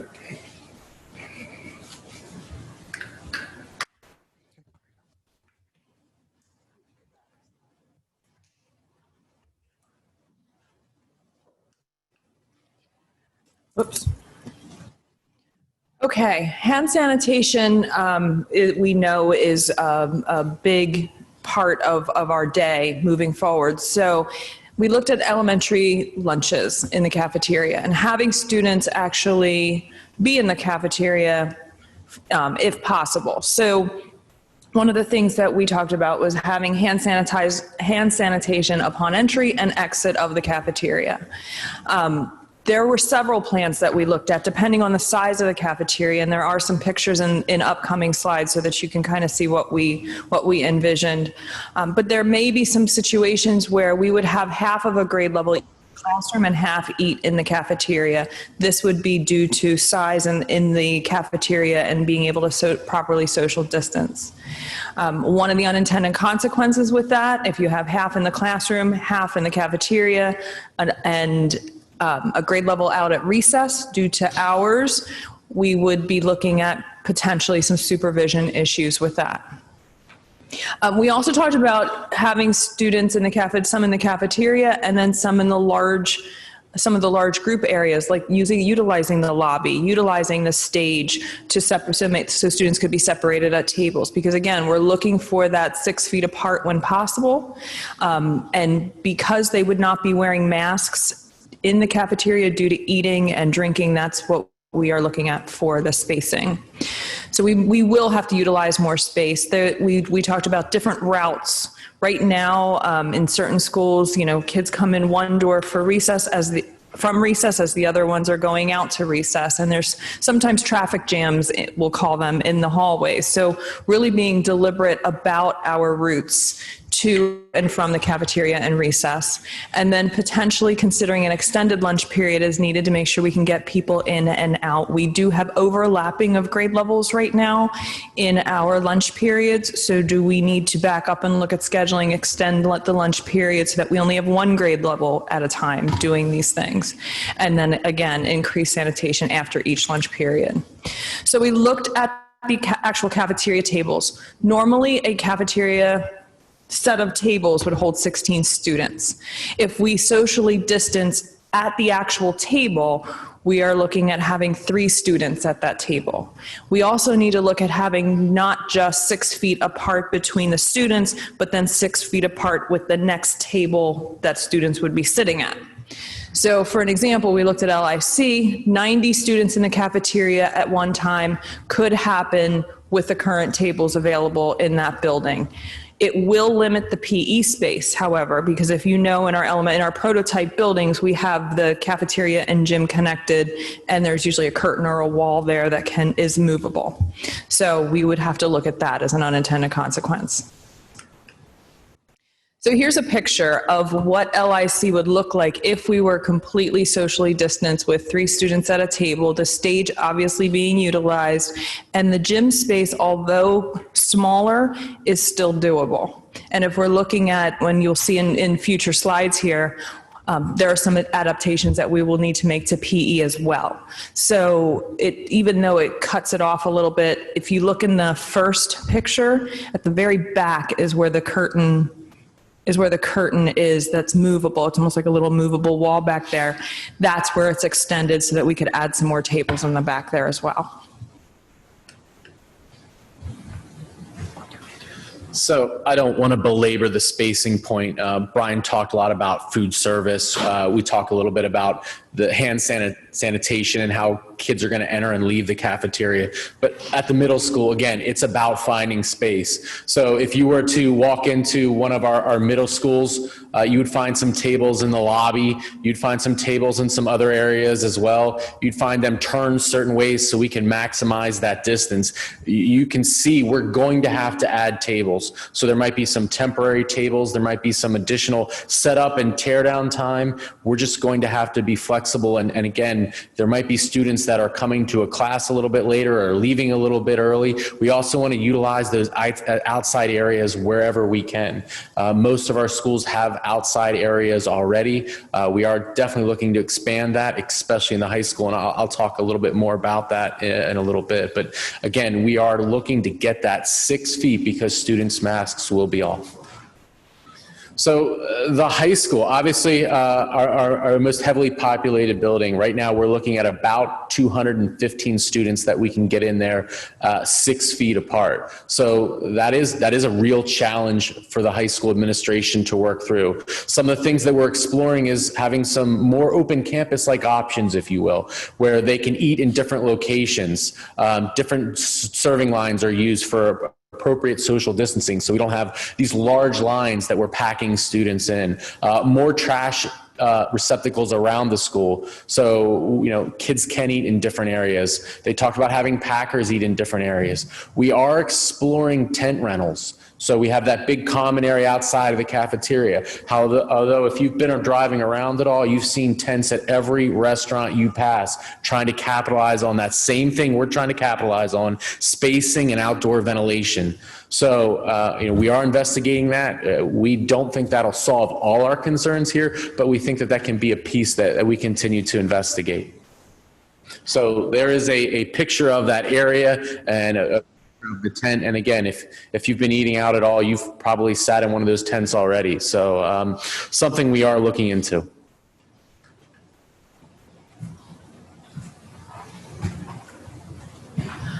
Okay, and then we look at recess at the elementary school. Normally recess would happen prior to lunch, so students go out to recess as a grade level. We would be utilizing all areas of that could be supervised, including the blacktop, the fields, those kinds of areas. So our intention is that recess would occur daily and be held outdoors, weather dependent. We're not going to send kids out in the pouring rain. But weather dependent, they're outside. And then looking at the playground equipment, we're talking the climbing apparatuses and the swings. At this point, we are under the understanding that the outside UV light from the sunlight will eliminate the virus. So those still would be cleaned, obviously, but the UV light would take care of that during the school day. Playground equipment, however, kickballs, jump ropes, different things that kids play with outside, we're looking at having equipment issued by grade level, and if that can't happen, then at least multiple sets of equipment, so that after each recess, that equipment would be cleaned. And then a different set, the cleaned equipment would go out. We do have a school, for example, who is exploring color-coded equipment based on grade level. So first grade would get all the yellow equipment and third grade would get all the green equipment. So everybody knows whose equipment is what, and it gets cleaned alternately after each recess period. So we're back in the classroom and we're looking at lockers at the elementary level, the coat closets and those things where kids put their belongings, their lunch boxes, their school bags, their coats. So pre-COVID, normally there would be 4 students sharing this space. So you have student 1 using that first side and then student 2 using that second side. Now, we can only have 2 students, we would have 4 students, I'm sorry, I said 2. 4 students using that locker, 2 students share a space. Now we would have 1 student on each side of that, which would mean only half the class would be able to use the locker area, and half the class would need to keep their things at their seat, hung on their chairs. I know at LIC there are hooks attached to the desk that they could keep their things at their desk or utilize hallway space.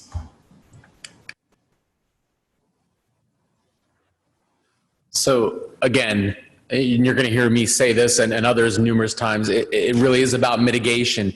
And for us, with the face coverings, we can allow students to use lockers. But if we limit that time when they're in those locker settings, that's all to our advantage. So at both CMS and LMS, they are looking to limit some of those passing times to when students can use their lockers. It also frees up space in the hallway. Again, we are always looking at getting space, getting ventilation when we can, and teaching good hygiene. So high school is also exploring different locker use options and staggering homerooms to make sure that when a homeroom is released, that there's not a whole bunch of homerooms out there at the same locker bank. So again, trying to schedule strategically so that we don't have a bunch of students in the same place, in the same hallway at the same time.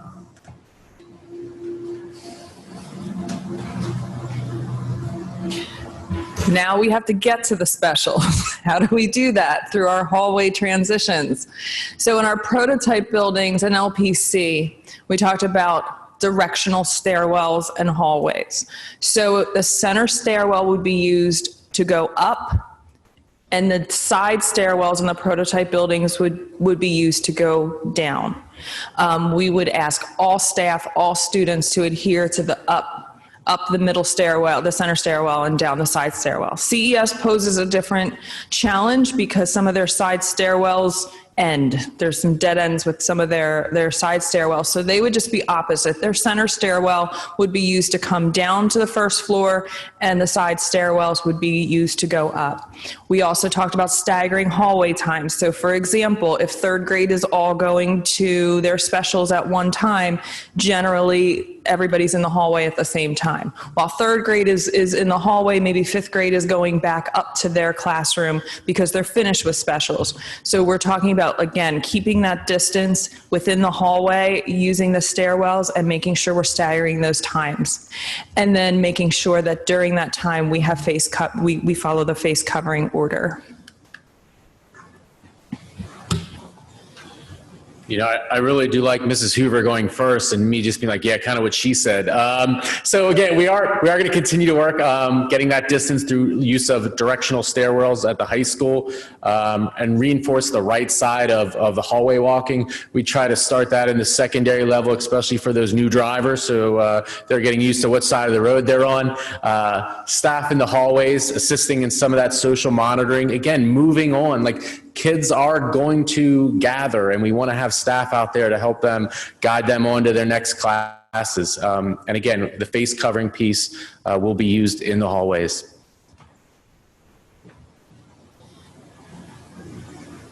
So special areas, we're going to start to break down each special area here.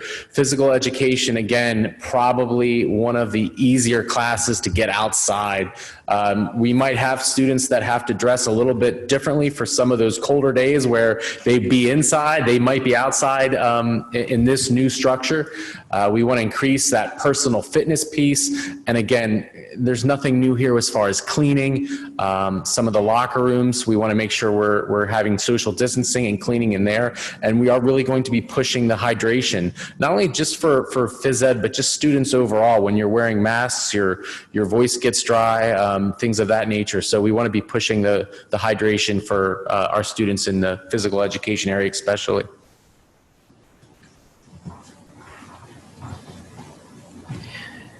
We also looked at art, and art being something that we do see a lot in the spring art classes outside. So we would also encourage classes to be held outside when possible. And then looking at our art rooms, social distancing within the art room in terms of seating. And then sometimes students line up to get supplies. Well, we would have to look at social distancing in that respect as well.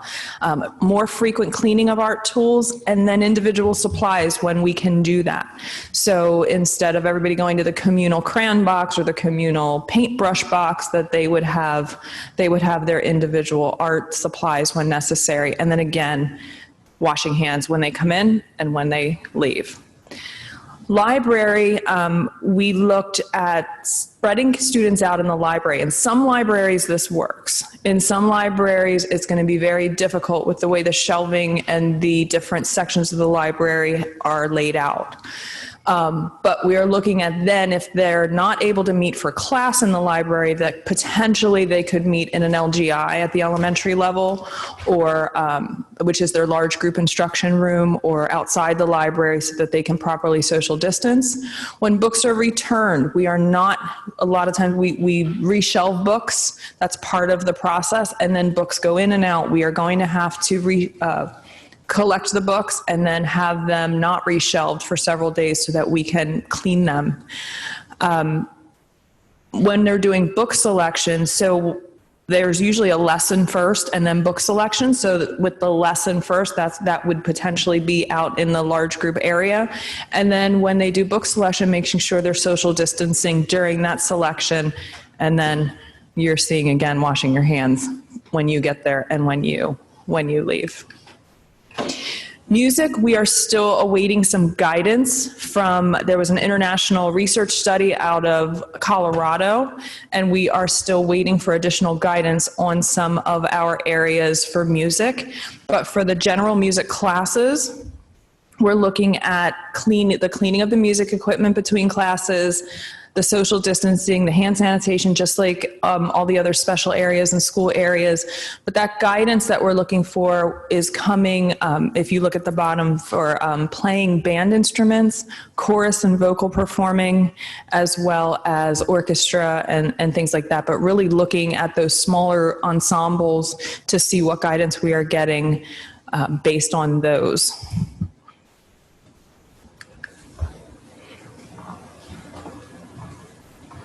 So another subject area that we felt deserves some special attention, and again, I know some of these steps seem like minor steps, but again, going back to that mitigation, everything adds up, and everything that we can do to minimize exposure to our students and staff is really the thought process behind this entire presentation and bringing our students back. But here, looking at cooking and making sure we're following the guidelines, going a lot more prepackaged, as Brian was sharing earlier. Hand sanitation has always been a key piece in the FCS classroom, continuing to work with that. Some of the cleaning and cooking equipment, we need to order more of some of those items. Some of the kitchen areas, some of the tasks, the way that we assign certain programs to work required some social interaction that was a little bit closer than what we're looking to. So we're looking at restructuring some of those assignments and activities so that our kitchens are spaced out a little bit more and our students are spaced out a little bit more. Some of the taste testing, all of our favorite parts, if we look back to our time, limiting some of that to some of the prepackaged final product, maybe taking it home and maybe not, throwing the cake up there and cutting it up and all diving in as we have in the past. So that is one of the unintended consequences. Again, also, we have a child development program we're very proud of. There are some CDC guidelines for child care facilities that we'd want to make sure that we're managing and doing those things. And again, as always, cleaning, and cleaning. So technology education, very similar to art. As you know, there's a lot of different equipment and tools. So looking to make sure that anytime an equipment or tool that is a tool that is singular is cleaned, making sure that those face shields and goggles are cleaned, making sure that the hand sanitation's there. And again, if you've been in some of those shops where some of the equipment's located, trying to make sure that we have spacing in those work areas, those high intensity work tables and areas that students are working in, making sure we get that social distancing when possible. Computer classes, another one that we felt deserved some special attention. Some of those computer classes, they're sitting at the computer, they're at a station. One of the things that we talked about was, again, looking at those plastic barriers between workstations. So when we can't get the distance that we need, using some of those plastic barriers, and again, continuing on the hand sanitation.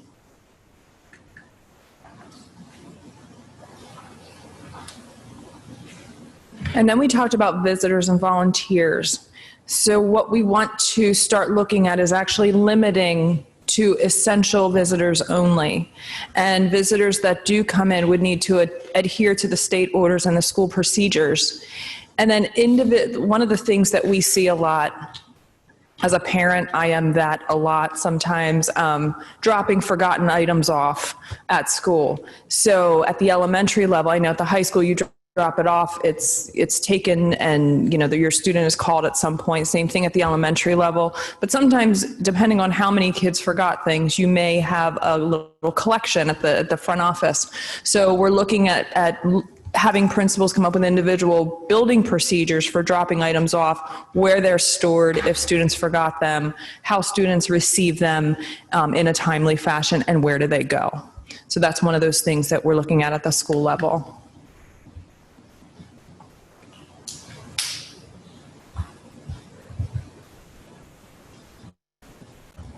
Technology.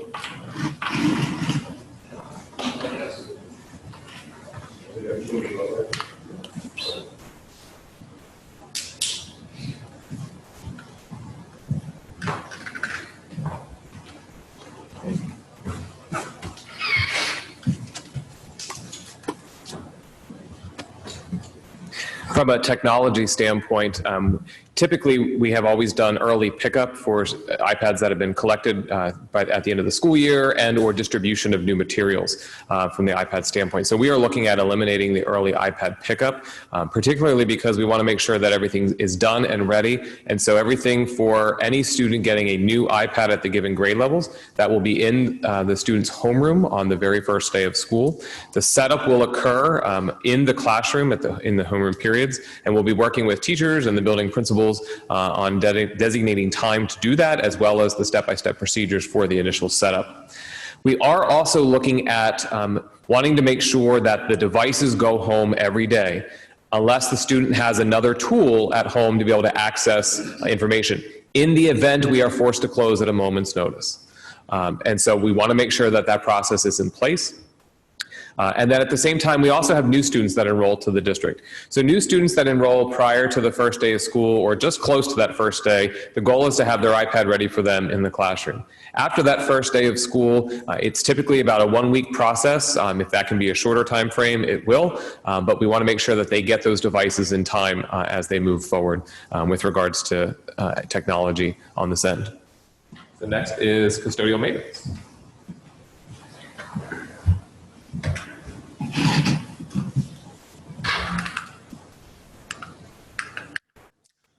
You hopefully knew what direction to go in, right? So we've talked about cleaning and we talked about sanitizing. So just wanted to elaborate a little bit more of what we're talking about. So obviously we want to make sure that all high touch areas are cleaned regularly throughout the day. So those would be door handles, bathrooms, things of that nature. The other thing we looked at, and we'll talk about this for the HVAC in the next slide, but if you think about it, the door handles on the classrooms are very high touch. One of the things we can do to not only eliminate some of the high touch, but also increase the ventilation of the rooms is keep the doors open. And I know that's counterintuitive to what we've talked about before about school security and locking things down. But the reality of it is we have to have a happy medium. We can still keep the doors locked. We have the doors propped open so we have ventilation that eliminates some of the touch points. We're going to use spray disinfection inside the schools. We use a quat, a hospital-grade quat, to kill off whatever type of viruses that are out there that would be in the hospital, same type of technology we're using. We're going to be providing the hand sanitizer and obviously other types of cleaning devices throughout the school for the kids to clean their hands. In some cases, we're looking at even purchasing some portable hand washing units, perhaps for the tents at the high school if we can source those, and they're in high demand. One of the gentlemen that spoke, one of the parents or residents that spoke earlier, I think he worked for a nursing home, if I was correct. So we're going to use the same type of thing. He talked about a fogging spray. We're going to use the atomizing spray disinfection. In the past, the philosophy had always been you spray and then wipe. Well, we've come to realize that you spray and let dwell out. And dwell time can be up to 10 minutes. So it's a much more effective way of cleaning. It also is a little bit less labor intensive because somebody can walk down with a battery operated sprayer and handle all the door handles in the bathrooms in the hallway in the fraction of time than spraying it and then having to wipe each one down. And same goes for the desks in the classroom and other high touch areas. The other thing that we're looking at is UVC light disinfection for toys and manipulatives. We've purchased a series of UVC LED light bulbs. We're looking at whether or not we can utilize various rooms. Now, we don't want anybody looking at this light, right? So that's a bad thing. But if we can put that inside of a room that doesn't have any windows in and turn that on, that might be one way, a methodology we can use to sanitize things. Additionally, we have purchased a series of totes between 18 and 22 gallons. We are using those to re-sanitize masks for like the healthcare, the nurse's office, as well as for toys and manipulatives. The teachers can put things in there, turn this light on. It's an enclosed case so they can't see it. There's a timer on there, and the UVC light is supposed to kill off whatever type of bacteria or any type of infection that might go on there. And again, what we're also doing with that is lining those with foil so we have total reflectivity to get all angles on that. Ventilation is a key thing. So what we're looking at is whatever we can do, just like on the buses, to increase ventilation. We'll be doing the same thing through our HVAC system. Currently, there's an ASHRAE standard, and we're approximately 20% fresh air to meet that standard in our schools, we're going to be looking to upgrade that to 35. Now, the unintended consequence to that is we're going to have more humidity. We're going to probably have to be more cognizant of mold, and our energy costs are going to go up because we're going to have to heat that air coming in the wintertime, and then obviously cool in the warmer months. Whatever we can do to increase our HVAC filters. There's a MERV system out there. We currently use a MERV 8, which is pretty much standard for schools. We're looking to go to a more like a MERV 13. So think of it this way, it's like a HEPA filter. And the higher the number on a MERV, the greater capacity to catch smaller particles of pollen or virus or any other nasty thing in the air. We currently have in many of our schools a bypass energy recovery ventilation system. The energy recovery system, so heat wheel is what we might call it. We're going to bypass that because essentially what we're doing is taking the air, preheating the air that's coming in, and the idea is then all we're doing is taking whatever is in that classroom and then pre-polluting that fresh air coming in.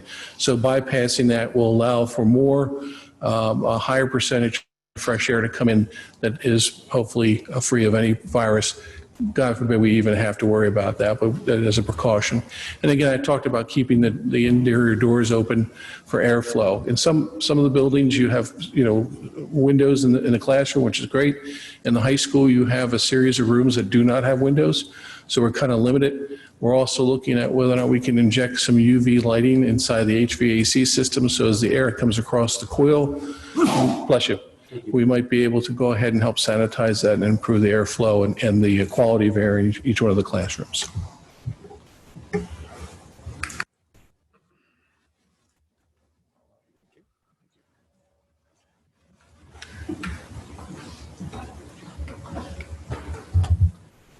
Okay, so first, thank you for your time and patience on that section, as well as everyone who is listening at home and out in the community, and for hanging with us. There's a lot more to go, but we want to take a break at this point and stop. That was coming back to school. You see there's a lot of things that are being thought through. We do recognize there is a lot more from a detailed, down deep in the weeds standpoint.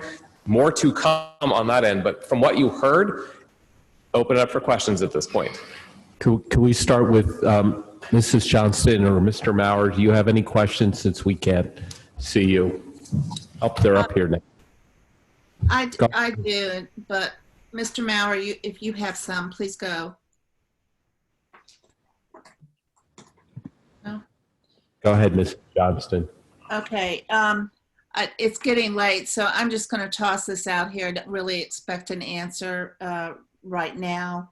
But for the reentry focus, I would like to hear more about that and like what's going to happen, a sample day, that sort of thing, what type of things you're going to be doing for staff and students. And also there was concern expressed by teachers and parents, that kids, maybe they weren't getting what they need to go into the next grade level, what the plans are for that, to bring them all up to speed. I know there's always review at the beginning anyway.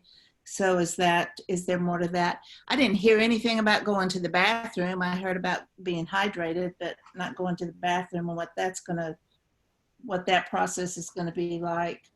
Those were the main questions that I have, which are, I expect you're going to dive deeper into that the next time when we see the next plan. So, thank you. Thank you.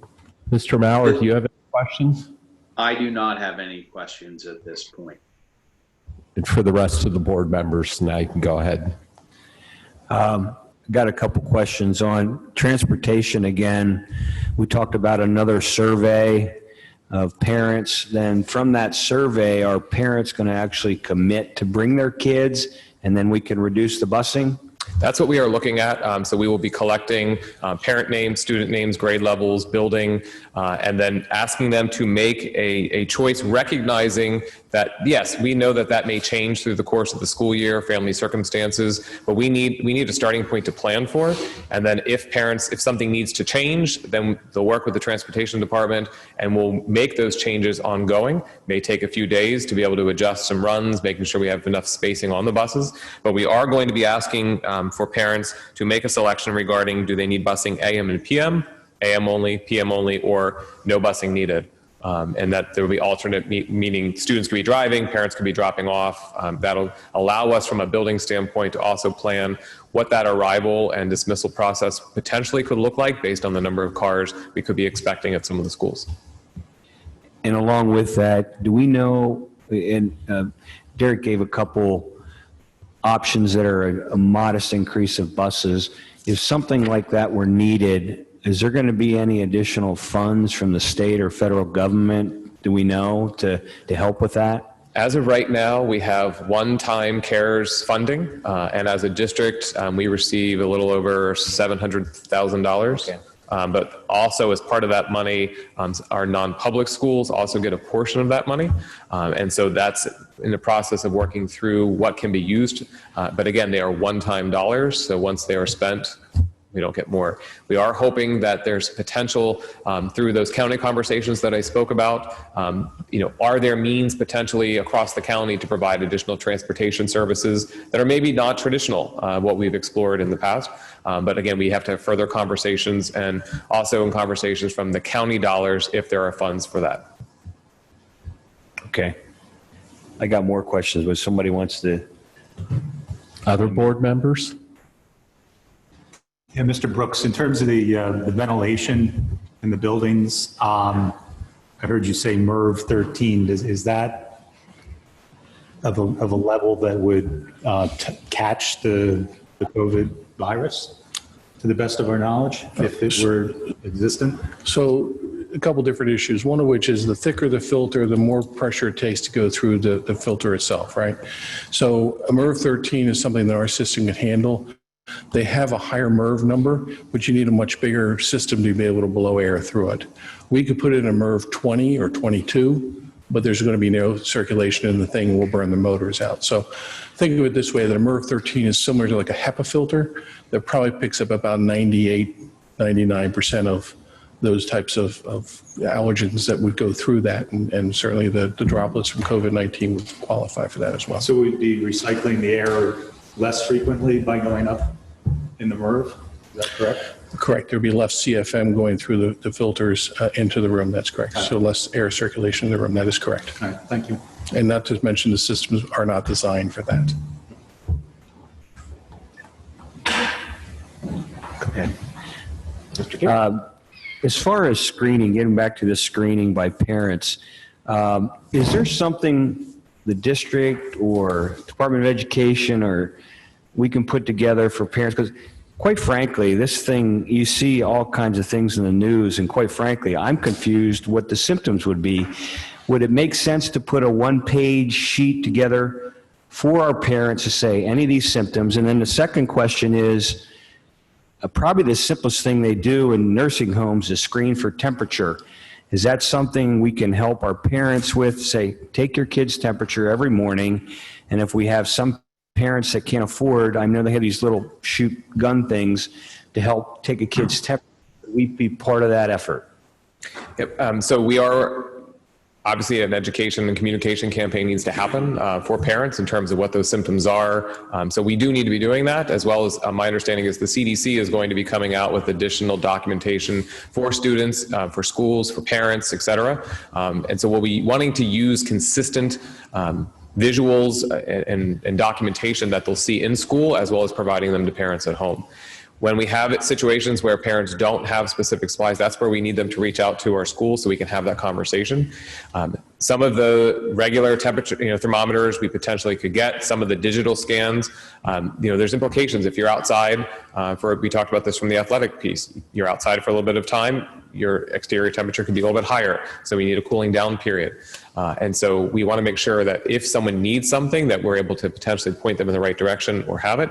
At the same time, if it becomes needed or an order is mandated where screenings need to occur, that's where my hope through some of the county conversations that there's additional capacity. From a community outreach and community approach, that we all can work together as opposed to each individual district trying to do their own thing. Excellent. Thank you. Mr. Keener? Thank you, Mr. Donato. I have some follow-up questions for Mr. Frank regarding the transportation piece. I'll wait till he goes up there. So are you recommending at this point one of the busing options that you outlined? Because sort of thinking through that one, what's your recommendation on the busing piece? You're not going to eliminate risk. There's no scenario, even if you go down to the CDC recommendation, that would put only 8 students on a 77 passenger bus, and it would cost the district roughly $26 million. Even in that case, the students still have to pass the driver. So with all students wearing a face mask,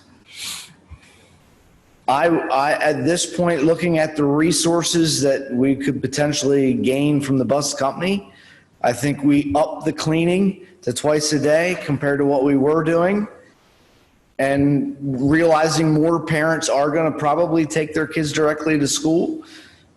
I personally wouldn't recommend adding buses. Okay, thank you. That's good to know. And I was going to point out, as I think many of our colleagues know, I travel a great deal for work, and I got back on an airplane for the first time a couple weeks ago, and it was instructive watching how the airlines have dealt with this. And many of the procedures that you outlined are exactly what the airlines are doing. And so far, commercial air transportation has not been a vector for transmission. So I think by requiring mask usage, boarding back to front, I would personally agree with you. I'm not sure that we need to increase busing capacity. So thank you for that. I have questions on how we would require the face masking, in that for those, we know how kids, some behave well, some don't. What do we do in the event that there's behaving poorly, a poor choice? Yeah. And some of that is already being discussed of what we can do there. But so, thank you. Yeah, I would add one piece on that. So also things to think about from a bus standpoint, and we've asked these questions. As you heard earlier, a bus seat is 39 inches.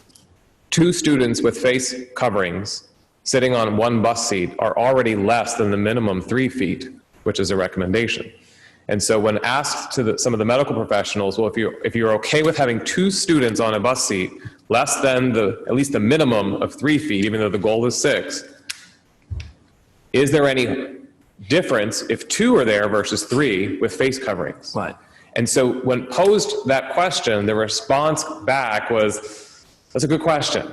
We need to kind of look into that, think about that a little bit. So it is raising some questions for us. If we can put in some of those mitigation practices, and with the face ordering piece required, and yes, we may have to do some things different for individuals who have an exception, but the exception at this point is, when you look at the exception requirements, not the rule, how do we move forward? I think there's room there, and so at this point, I would agree with the first step would be, let's look at what we have, let's resurvey parents, let's see what those numbers are really looking at. I would agree that more would, when possible, based on their variables in the home, will probably opt to use personal transportation, but we do have families that do need to get to work and do need the buses, so we have to have a balance approach, and so some buses maybe have a little bit more, some maybe a little bit less, but at this point, we're still trying to get and understand the implications of some of the requirements versus what's some good practice based on medical advice. Thank you. Okay. Other questions? Just one more, I'm sorry. Sure. We talked about using barriers a little bit. Can we use barriers more? I guess a lot of the studies have shown that barriers, along with the masks, are pretty effective. But I guess putting barriers, plexiglass barriers in the classroom is not practical, realistic. Right. I mean, I think when you looked at from a practicability standpoint, when you look at the environment standpoint, if you have a face covering on, if you're able to spread out as much as possible, how many barriers do you want to put up to, in some ways, prohibit social interaction in an environment that's meant for social interaction?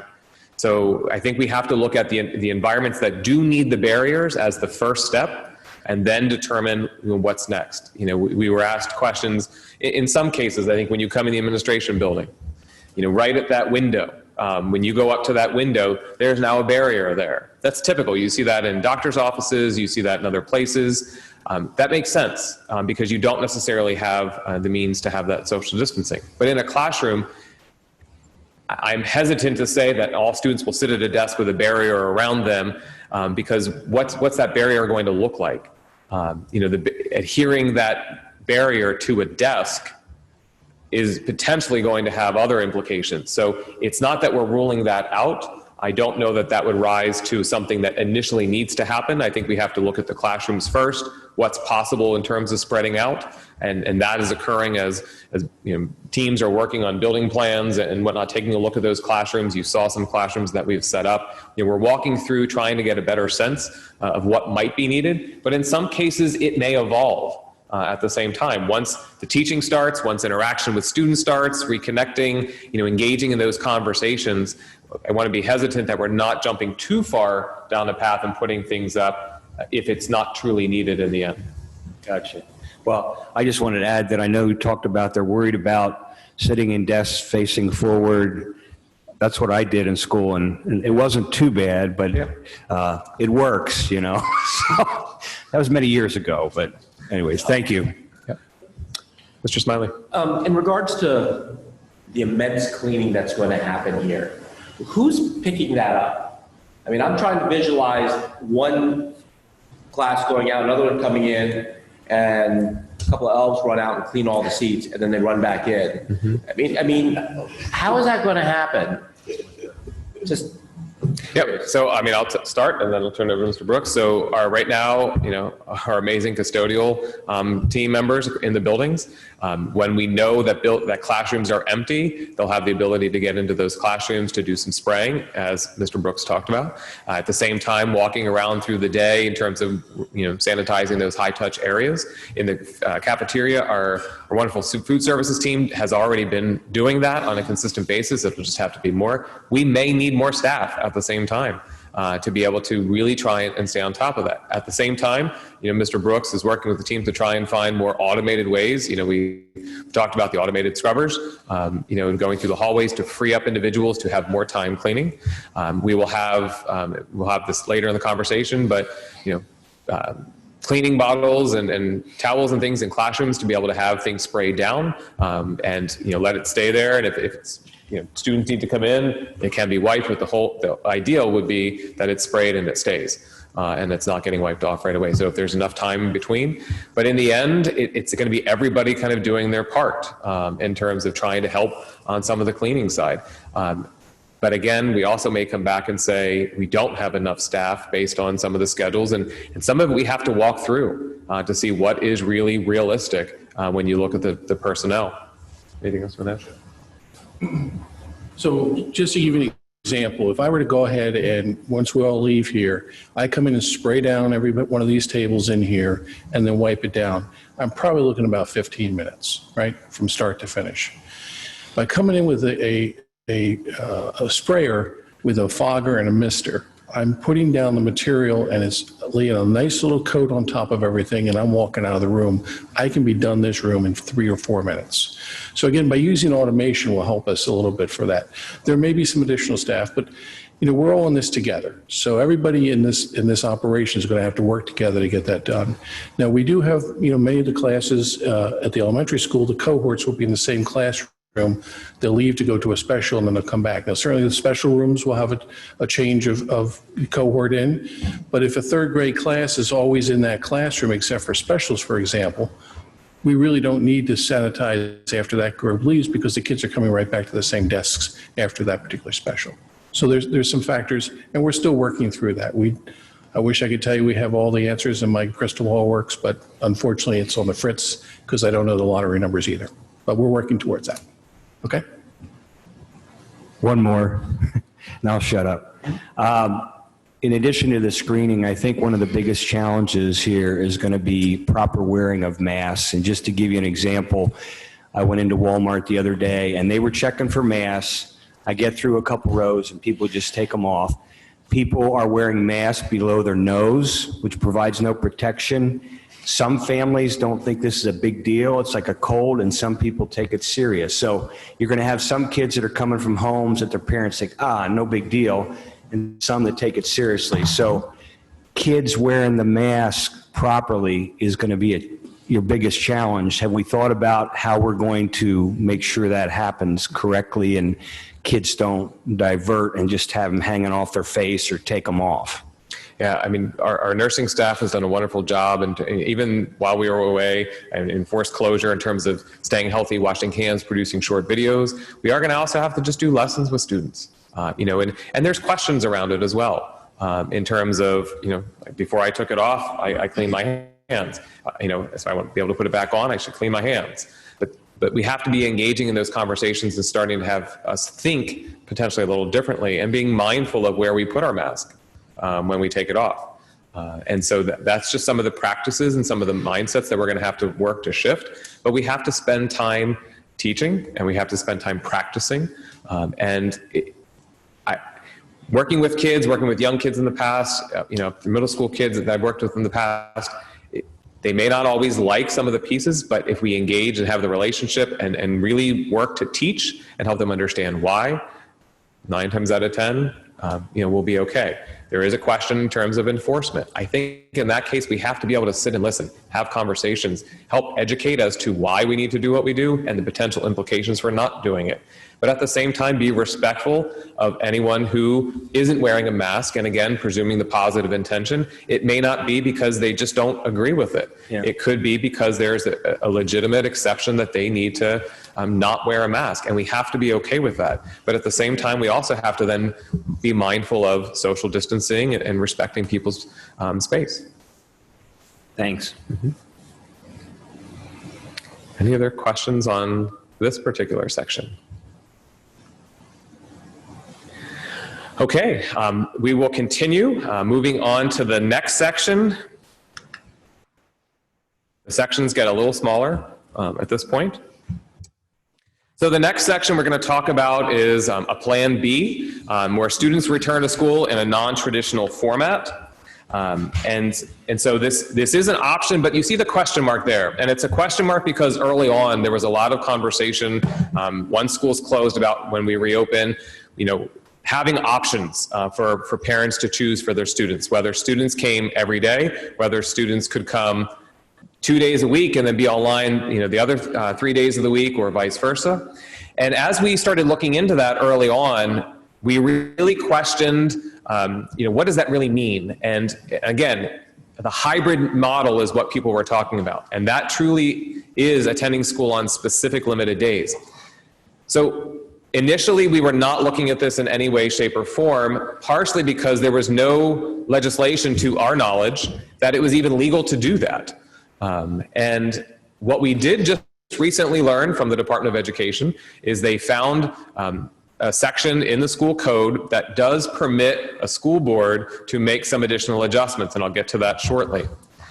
But we also understand that if we have students if we are choosing to limit the number of days a student is coming to school, that is going to be an impact on our community, with our parents, an economic impact, et cetera.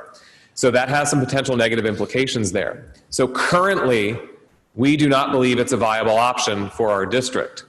Now, we do recognize that if we're required to go down this path, we are looking at some additional possibilities, meaning, could students still come to school every day but take fewer classes but spend more time in those classes? And for example, let's take the high school. We're on a block schedule. Students take 4 classes. Maybe they take 2 classes for 45 days. reduces the amount of transition, reduces the potential spread and mitigation. We're not saying that that's going to happen, but it is something we potentially could explore. At the middle school, maybe they're taking less classes, spending more time in certain subject areas, and then move on to a different subject area after specific units are taught. Again, we can get creative if we need to, but again, right now, I'm not sure that that's a wise approach to take. But at the same time, we also recognize that if, from a medical standpoint, we do need to have students quarantine, quarantining for up to 14 days is a long time to be out of school. Yes, we are going to need to have flexibility with our attendance policies around this. We need some relief in that respect because after 10 days of absences, doctor's notes are required. That is under current law. So that flexibility needs to be in place for school districts. What we don't want to see happen is we're starting to engage in truancy conversations because of COVID. That should be very clear that a student is out for this and we should have that exception. But we are also looking at if a student needs to quarantine for 14 days, how they can still stay up to speed as long as they're feeling well with their classmates by joining in somehow through live stream in the classrooms and being able to access the classroom materials through Schoology. We're verifying and working through on the technology infrastructure side to make sure that that is capable and possible for us. And needing to have more conversations about what ultimately that would look like. But that's some of our initial thinking, but we do need further time to explore that particular piece. Where I referenced coming out of the Department of Ed just recently, the Department of Ed sent out an email on July 6th, section 520.1 of the school code. It does permit in the event there is an emergency, the school district is unable to have all students in attendance for the usual hours and classes, the school board may have the power to determine a lesser amount of time that students need to be in school for certain classes in subject areas. It's a temporary provision that potentially could be put in place. However, when you look at the provision, we still must meet the 180-day requirement. Unless there is an exception that would come from the state. We could potentially reduce the amount of time. We would need to ensure that there is no forfeiting of any reimbursement or state aid and getting that clarified. Even though it is stipulated in the school code, this is untested. It has never been used to our knowledge. So it is under current legal review in a variety of districts. So we need some additional time given the guidance on this. And actually something was just released right before this meeting from the Department of Ed regarding this particular topic. I did not have a chance to read it because it literally came right before this meeting. But we do need some additional procedural and legal guidance on this. So I expect more information on this particular potential option if we need to go down this path at our August 4th board meeting to be able to give you more insight in that respect. Very brief section on that end before we get to Plan C. So any questions on Plan B? Mr. Byrd. Maybe a ridiculous question, but has there been any discussion at all about testing being available in our nurse's office? So if someone did have a fever, you can rule out whether they had COVID and just had a normal fever. So there's not a rapid test for COVID. COVID tests are taking anywhere from a couple of days to 7, 8. That's actually not true. Maybe not available to us. Not available to us. Yeah, so is there any talk about making that available to us? I know, for instance, my niece in New Jersey, 17 years old, she was at a party. They were not partaking in what we would support. And the whole party got infected. But the only reason they knew that is they all got a rapid test. Now here it seems that they would just tell them all to quarantine, or they'd get a 10-day test or whatever, 6 to 10 days. But they all knew the results in less than 24 hours. Mm-hmm. My uncle, who's getting elective surgery on Wednesday, got his test on Monday, had his results by Monday night. I know that we don't control this. I didn't know if there was any discussion, because that would make a big relief to the school systems because we know it's available. And I actually heard there's an abundance of it and we're actually hoarding it. Not the district, clarifying on that end. But To answer your question, earlier today I was on a phone call with a medical professional, another individual from the county having this very conversation. So I do expect, hopefully, when we're able to have this in-person meeting to discuss not only the medical implications, some of the procedures. Is there a means for testing in schools? What does that actually look like? How quick would that, the results, how quick would they come in? And also having the ability to have access medical professionals on call for school districts in the county. So when we have questions or unique situations, we can get some of that medical advice without parents having to wait for an appointment. So we are engaging in those conversations, and I'm happy to report that it was a good conversation today. So I would like to wait, as we move further in conversations. There's no commitment at this point, but we are engaging in those conversations to see what we can do to all do our part to help with this and ensure that kids stay in school. Yeah, I just know that our local government has been working real hard with the, not retirement, but the older age homes, elderly homes, to get testing available, which is quick testing or rapid, whatever you'd like to call it. It seems it would be an advantage maybe for them to know that we could use it in the schools. That's all. Yep. Okay. Kind of along with that, what Dylan just said, with all those committees and as we explored all this, did we have some medical people, some hygienists, some doctors in any of those committees helping you guys? Our district physician, Dr. Muster's been in contact with our district physician. We have been engaging in conversations from a county standpoint with medical professionals. They're in a difficult spot in terms of when you look at Department of Health and being cautious on having to or giving guidance at this point that may be contradictory to what they might be hearing from the Department of Health. But in recent weeks, in terms of the county conversations we've been having, we are pushing as school districts to have that conversation with the medical professionals to get that guidance and direction so that we aren't making the decisions in isolation. We are taking that input and advice from the individuals on the front lines who are dealing with this every day. Okay, thank you.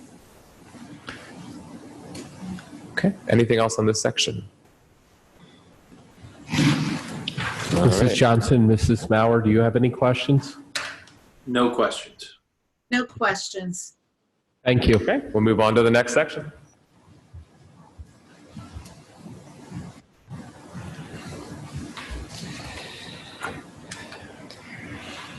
Okay, our last section is our section on returning to school in a virtual setting. So this would be Plan C. And if you look at the highlighted green, students would return to school in a completely virtual setting. If you look in red, this would be a parent or guardian choice unless we were forced to do so by PDE or the governor or the Department of Health. So there were a lot of questions around the legality of the approach of going completely virtual online education moving forward. At this point, there is not legislation to support and allow districts to force this option. When there was the school closure in March, there was a directive from our governor and PDE to shut it down, so we did. But at this point, we don't have current legislation to just begin that way. However, if a parent or guardian chooses this option, it's completely acceptable. So what does that look like? There's a difference between, and as we know, an online versus a classroom learning experience. There's two totally different experiences when you think about interaction and if parents are thinking about kind of what their students kind of went through between March and June. When we're looking at the virtual instruction moving forward, it would not look like it looked when we shut down and were forced to close. In this situation, students would have to have support at home. There needs to be an adult there willing to facilitate. In some situations, they're called learning coaches, but a parent or some adult needs to be there to monitor the learning. And it varies based on the amount of time varies based on the learner, based on the age of the learner, the type of learning environment. But it would be online. and there are learning options available. They are aligned to standards at this point, what we have researched. They're not aligned to PA standards, they're aligned to Common Core standards, and it does allow for individual pacing.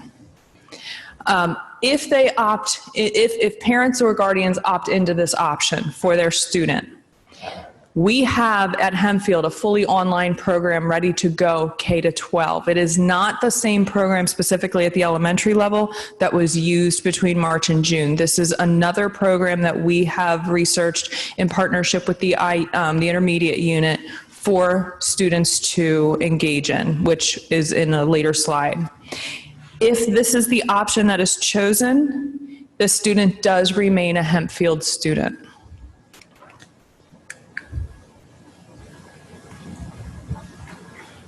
So as we were listening to some of the community members, as I'm sure you're all engaging in different conversations, I think what a lot of our families are after are choice. And this is a choice for our families. While our primary goal is to get students back in the classrooms and get our staff back safely and get them teaching again, a virtual environment is a right size and a right choice for some people. And some of the concerns that we heard and Mrs. Hoover spoke about was the online experience during the pandemic from March to the end of school wasn't quite what they had hoped for. Well, it was a subset of some of this programming, to be fair. These courses, whether it's the K-6 partnership that we have with the IU13, which is accelerated education, or whether it's our Ingenuity courses, like some of the work that they got was a subset. These, when you're in the full course, there's a calendar that tells the student every day what their assignment is. And that day is structured for way more than that hour and a half or way more than that secondary hour. There's a whole interaction process. There's assessments that open up new areas for students to move through. The program is built to be virtual. It's built to do what it's doing, unlike what many school districts pieced together in our best faith efforts for our families during the pandemic. So we've been doing this. We've been running a 7, 12, and sometimes even 6th grade student virtual program here called Haven. We've been doing it for years. It's something we're very proud of. We do use a lot of our teachers. We even have a resource for when they're struggling on the online environment. They can come to our Landisville Education Center. They can meet with a certified teacher to get assistance. We've done a great job with that for a 7 to 12 program. We are experimenting with that K-6 program, and we do need to continue to finalize some of those details, but we're looking to use that same model that has successfully served our families from 7 to 12, and we expect that we will be successful in doing so. So some of the courses, most of those courses are iPad compatible. Even though that we do have students that sometimes like to do them on a computer. Some of the language courses are not iPad compatible. They're broken up into multiple parts, semesters. One of the feedback, some of the feedback we received about parents and guardians having access to what their students are doing and not doing, there's that real-time piece. There's letter grades that we can convert. The communication is key because even in our old environment where we were trying to do asynchronous education, we only had office hours during certain periods of the day. So some of those families that were those third shifters, we were calling them, that were working real late at night, they were unable to get help. Here in this format, you can get help through some of the virtual instruction, some of those helpers there. You can also get help through our actual HSD instructors during the day. So some important differences in what we did before and what our systems are currently capable of doing. I do want to just take this period, this time just to say that I know that there's a lot of advertisements out there about cyber charters, and I know that different families are looking at that as an option. I want everyone to know that that's not a free option. I know that's how it's advertised, that the district, we pay that tuition. And again, it ranges from anywhere from $12,000 to $27,000, $28,000, depending on some of the needs of the students. So that's money that's coming out of our local state revenue that is not being able to direct to our families. So I want to make sure that our families and our community members are aware of that when they're making those decisions. And if you have any questions, please reach out to Mr. Cregan. He was in that last slide. Please reach out to myself, reach out to anyone, reach out to any of our principals. We're very proud of our ability to offer this virtual environment for our students. So again, going back to giving some choice back to our families, and we know that there are some families that even that online piece did not meet the needs for that family. We still have that homeschool option. That is still a very viable option that many families in this district and other districts use. They use some co-op services and things as well. And there's a lot of information that if you are considering that, I just ask that you reach out to Shante DePasso. Her number's up there. She is our homeschool coordinator. She can tell you about all the requirements that are needed to participate in a homeschool environment. I can share it is much easier now to offer the homeschool piece than it was before when the portfolios had to be completed. And there was a lot there on the family. So again, another option for our families that are struggling with what's the right fit for their family in this pandemic environment for education.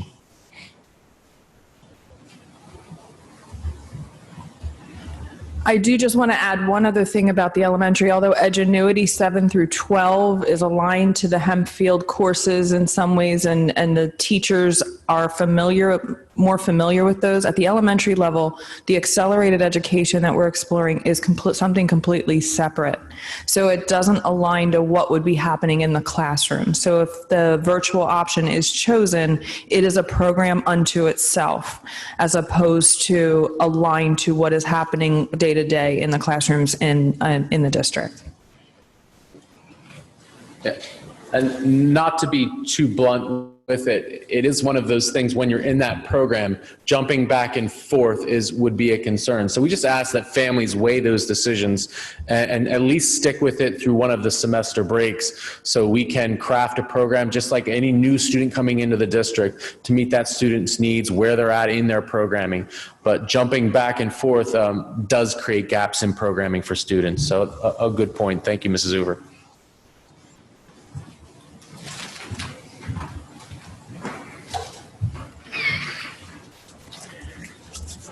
These next two slides, I will be very brief. These are just to highlight what will we do if school is forced to close again. Regarding the virtual learning, we're still waiting from PDE for more guidance. Again, going back to that one slide with all those USDA waivers, we need more guidance from PDE. But if school would close again, we would pick up pretty much where we left off with our SSO program, if permitted to, like we did back in early spring. By sending for breakfast, we want to look at prepackaged components, shelf-stable items, items that are simple for families to simply use a home toaster oven, microwave, or eat right out of the packaging. I put a quick sample together tonight just to show everyone this would be something similar we would use. You can clearly see through it so we can make sure we're claiming it's a reimbursable meal. We have our entree, our fruit, our milk, and our little sport kit. That would be an option we would do for breakfast. For lunch, very similar, just a little bit more complex with as far as making sure we're meeting all the components as far as meat alternate, grains, vegetable, fruit, and our milk. We would begin looking at prepackaged items. What we've done when we had the SSO program back in the late spring, we actually utilized some of our frozen products, working with our manufacturers, putting cooking directions in there. And it was kind of cool talking with some of the parents how I found that they used that time when we would serve, for example, frozen pizza. We would put the directions in there on how to handle where you could use a toaster oven, worst case scenario, microwave, or a regular home oven. That they use that as an educational time to kind of work with the kids and show them the different things that was in the lunch and how they were preparing lunch. And we thought that was pretty cool. So for lunch, again, containers of prepackaged items, directions if needed, looking at shelf-stable items for our students.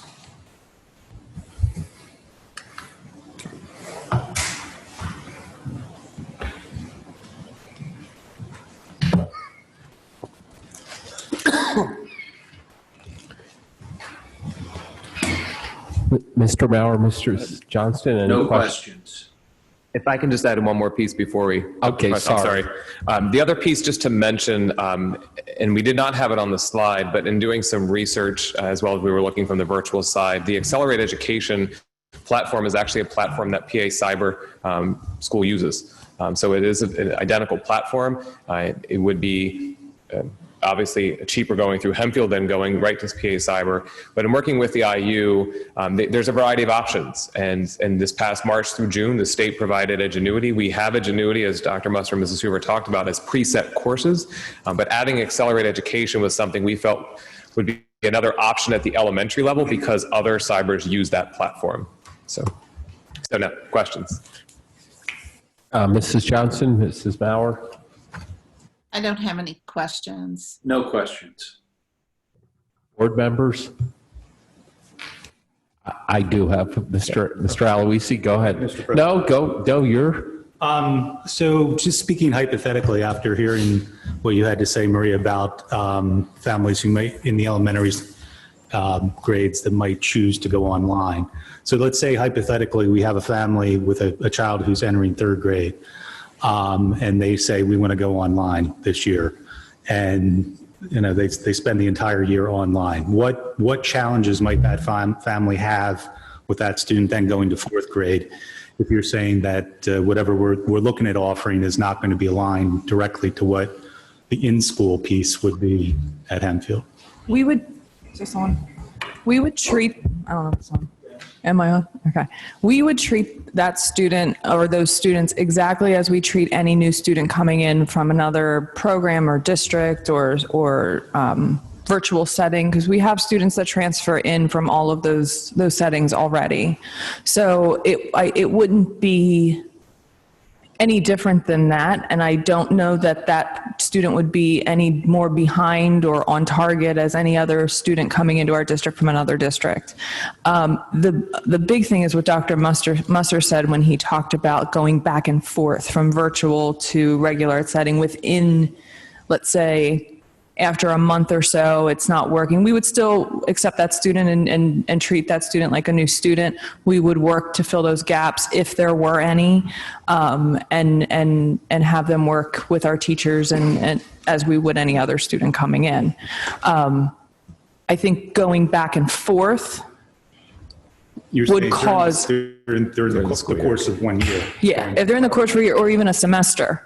They've gotten what they've needed to get out of that course versus kind of flip-flopping from going from that course to coming in, possibly going back out again and then coming back in. That's where the gaps you may see. Bottom line, if somebody opts for, in the elementary this year, to go online, you don't see them at a disadvantage the following year with what we would provide. No, there's some sequencing things and some other things where the coursework might handle it here and we might handle it here, but a full term completion, we do that all the time where families will do an online year and then come back and know we really did like the online year better and the flexibility and move back. It's that whole course of study though that we're looking to get. If we can't get that, we are looking for at least a semester break to try to make sure whatever gaps there are in the curriculum or the pacing or sequencing that we're able to manage moving forward. And that's our recommendation. But, obviously if it's not, if a family chooses a virtual setting and it's not working, then, and they would like to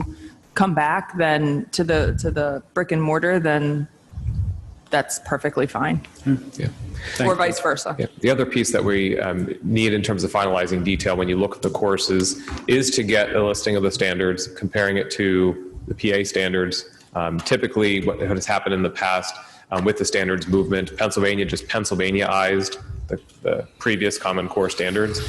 Maybe, as Dr. Muster shared, move things out of a different sequence, add a little bit here, took a little bit away here. So we'd want to make sure that we line up those courses to make sure if there are any significant gaps that we are able to provide any additional resources so that large academic gaps don't exist by completing one program over the other. They will miss out on a lot more of the social interaction, the day-to-day relationships, things like that. Thank you. I guess my follow-up question would be, because the state unless they waive this, we will be taking, particularly for the elementary students, the PSSAs. Correct. In the spring. And I think you partially answered the question, but I'm assuming if we have parents that are going virtual, the kids still will be required in the spring to take the PSSAs. They do, unless there is a religious exemption that the parents feel that there's something that they object to with regards to the testing, or a parent refuses to have their child take it as well. But yes, they are required to take the assessments. They still remain a Hempfield student. We make provisions for them to come into the schools to take those assessments, and we get the reports as well. And you answered the other part because you said you'd look for gaps because the PSSAs are based on the state standards. Thank you. You're welcome. Anything else on this section? We have one more to go. We're doing this. We can do it. All right. So the next section focusing on health and safety as well as some next steps. So from a personal protective equipment standpoint, we will be asking students and staff to provide masks and wear them to school. At the same time, in the event a staff or student member does not have a mask, we will have them available. We will also be providing our staff with a face shield, recognizing that some individuals would prefer a shield. And at certain times in working with students, it is better to have a face shield because then the students are able to see how, for example, at the elementary level, if you're working with students learning to read, you do need to model certain things in terms of letters, sounds, how to make certain sounds, and students need to see your mouth. At the same time, we've also have ordered where we have the face masks where the mouth has a clear covering on it, so that can still be seen. And a lot of this is still subject to coming in based on the vendors, but a lot of, thanks to Mr. Brooks, and his ability to keep searching and finding and not giving up, we continue to order and having things coming in place. We are also looking at having face shields at times for students if the mask is not working, and potentially that is a better option. So that's something that is being explored. There are certain situations, certain classrooms, certain programs that will need enhanced PPE. So Dee Galen, our Director of Special Education, is working with Mr. Brooks on that to ensure that from an educational standpoint, we have the appropriate enhanced PPE in certain situations. We're looking at procuring as much as possible hand sanitizers, wipes, and disinfectant to be able to have those in classrooms and all around the buildings as we move forward. In office areas, we are looking at plexiglass and other creative ways that Mr. Brooks has come up with. So plexiglass or certainly something else comparable will be utilized to have that protective barrier from their parents coming into an office, health rooms, things like that. This is a really important piece that we actually heard more specificity about last Thursday. So in contact tracing, primary contacts are really the critical pieces here. And the way it was defined to us is if you are within a 6 feet radius of someone for 10 or more minutes, you are considered a primary contact. So if you're walking by someone and just literally walking by, a 10-second walk by, a 30-second walk by, even a brief 1 or 2 minute conversation, and the person that you walked by would have tested positive for COVID, you would not be considered a primary contact. So when we look at this, what we were told is for school districts to do everything you can to try and ensure that someone doesn't become a primary contact. While we can try that, it's not always possible when you look at the different scenarios. And so one of the things that we are looking at is how to ensure that we can minimize the amount of time that someone is within that 6 feet radius. It may not always be possible, but that's where we need to begin from a tracking standpoint, looking at seating charts, knowing who's sitting where, knowing who's interacting with whom, things like that.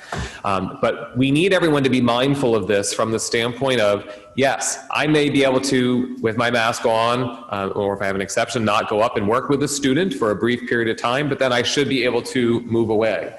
And so we want to be able to, again, minimize that time frame.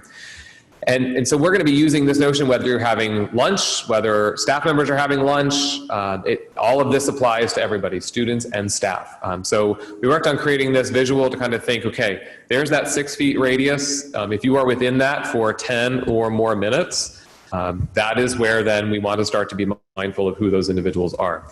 We did hear that it really, regardless of whether you're wearing PPE or not, you would be considered a primary contact. That's where we have more questions then from a medical standpoint. If you had all the proper PPE, but you were considered a primary contact, then what?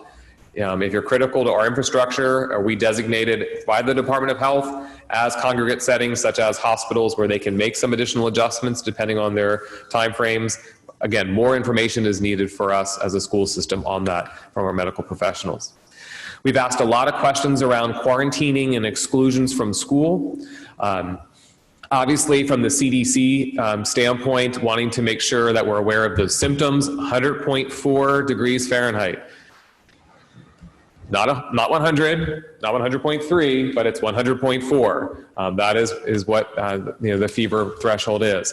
But you're looking for those symptoms. What does that really mean? Again, as Mr. Marish brought up, we need to do some educating, get some more information. Again, we are working with those county medical professionals to get some of that guidance. It is also important, though, that we are hearing the Department of Health is going to be pursuing and putting out guidance to school districts around this topic. When this presentation is published, the last bullet point, see CDC quarantine information. If you click on that, it will take you to a link on the CDC site that actually has some good scenarios of what they're recommending. The question then comes back to us, and we need to finalize this obviously before school starts, is what is that going to truly look like based on all the recommendations for us? I talked about the contact tracing. Again, a lot of questions about the capacity, who should be doing that. The contact tracing is done under the auspice of the Department of Health. They have the jurisdiction over that. At the same time, for our county, Penn Medicine, Lancaster General Health has the contract for the contact tracing here in Lancaster County. So we are working with individuals from Penn Medicine, engaging in those conversations about what that can look like from a collaborative effort and providing school support on that end. At the same time, we are being told the Department of Health will be providing more guidance to us in the coming days. Hopefully it comes sooner than later. One of the big questions that's out there is, again, closing schools. Talked about this on the front end. But again, we need additional guidance here. If one student in one area of the building tests positive, it does not necessarily mean that we have to shut down the entire school. That's not happening in other places. But what do we need to do? What are some of those procedures? Yes, the CDC does have recommendations and guidelines of things we should be doing.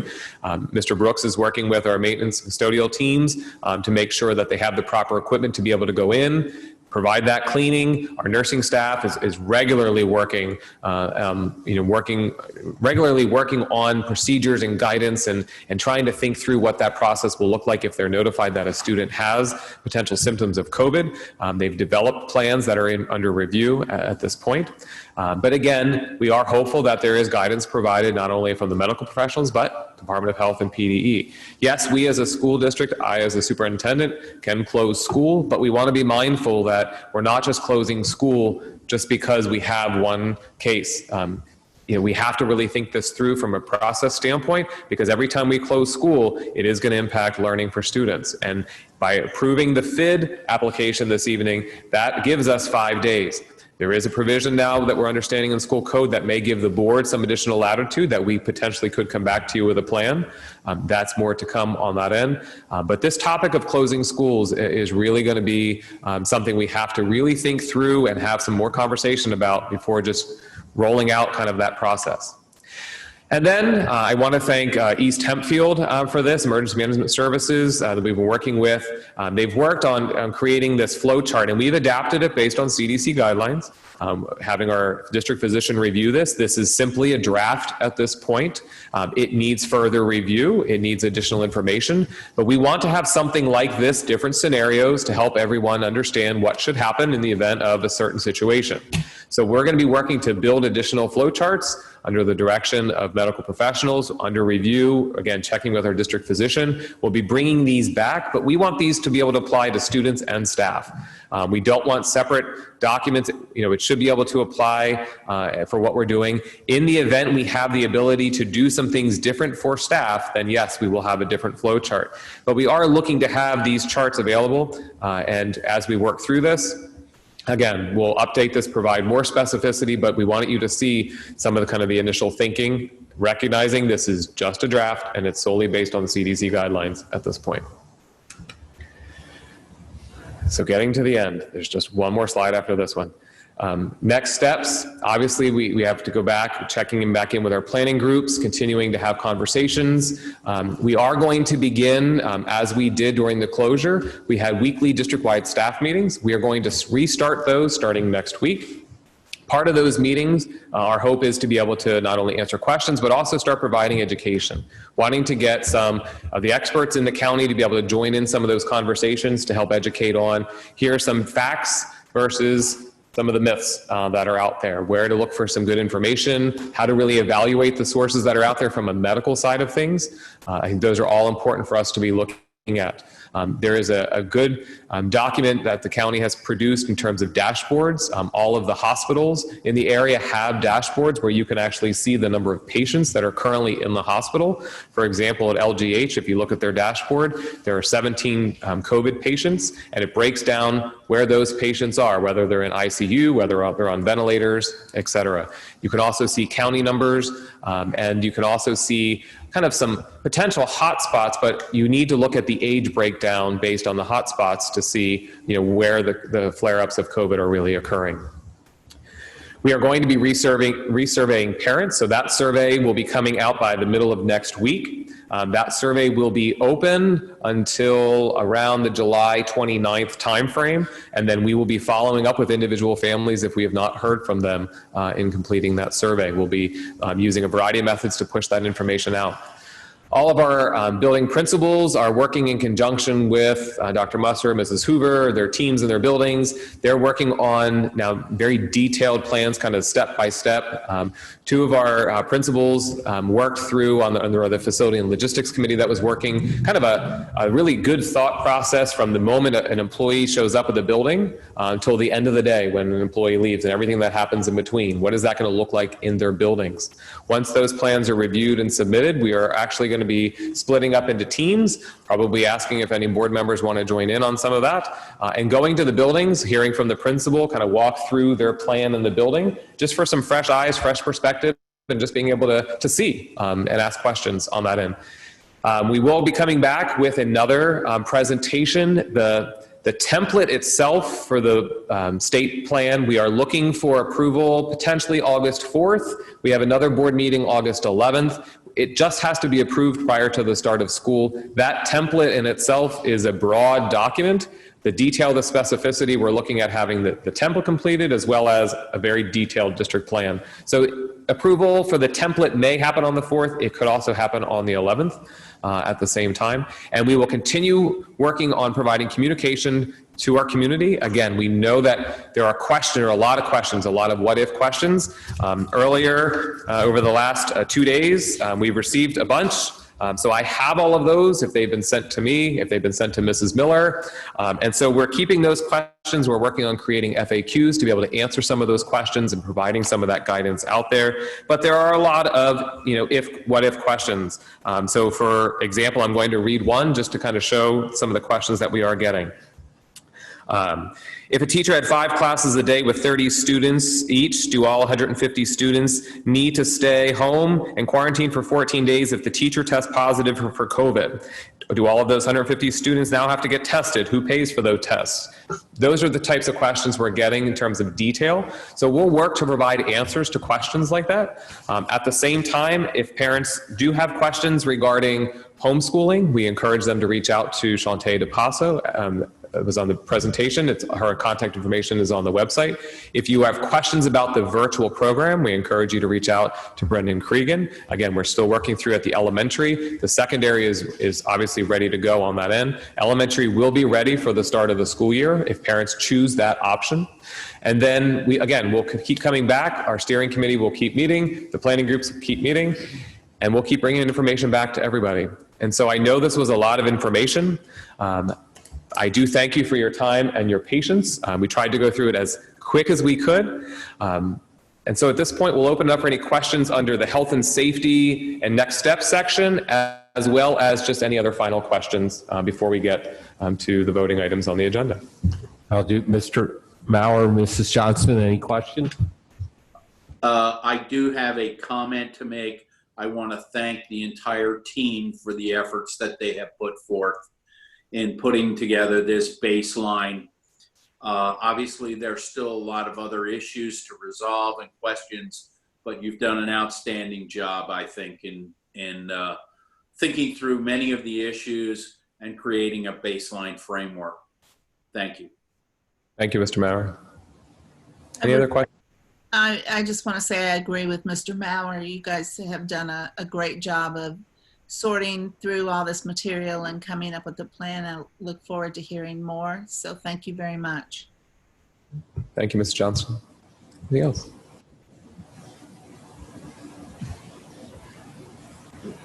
Thank you very much. Okay, and that concludes the superintendent's report at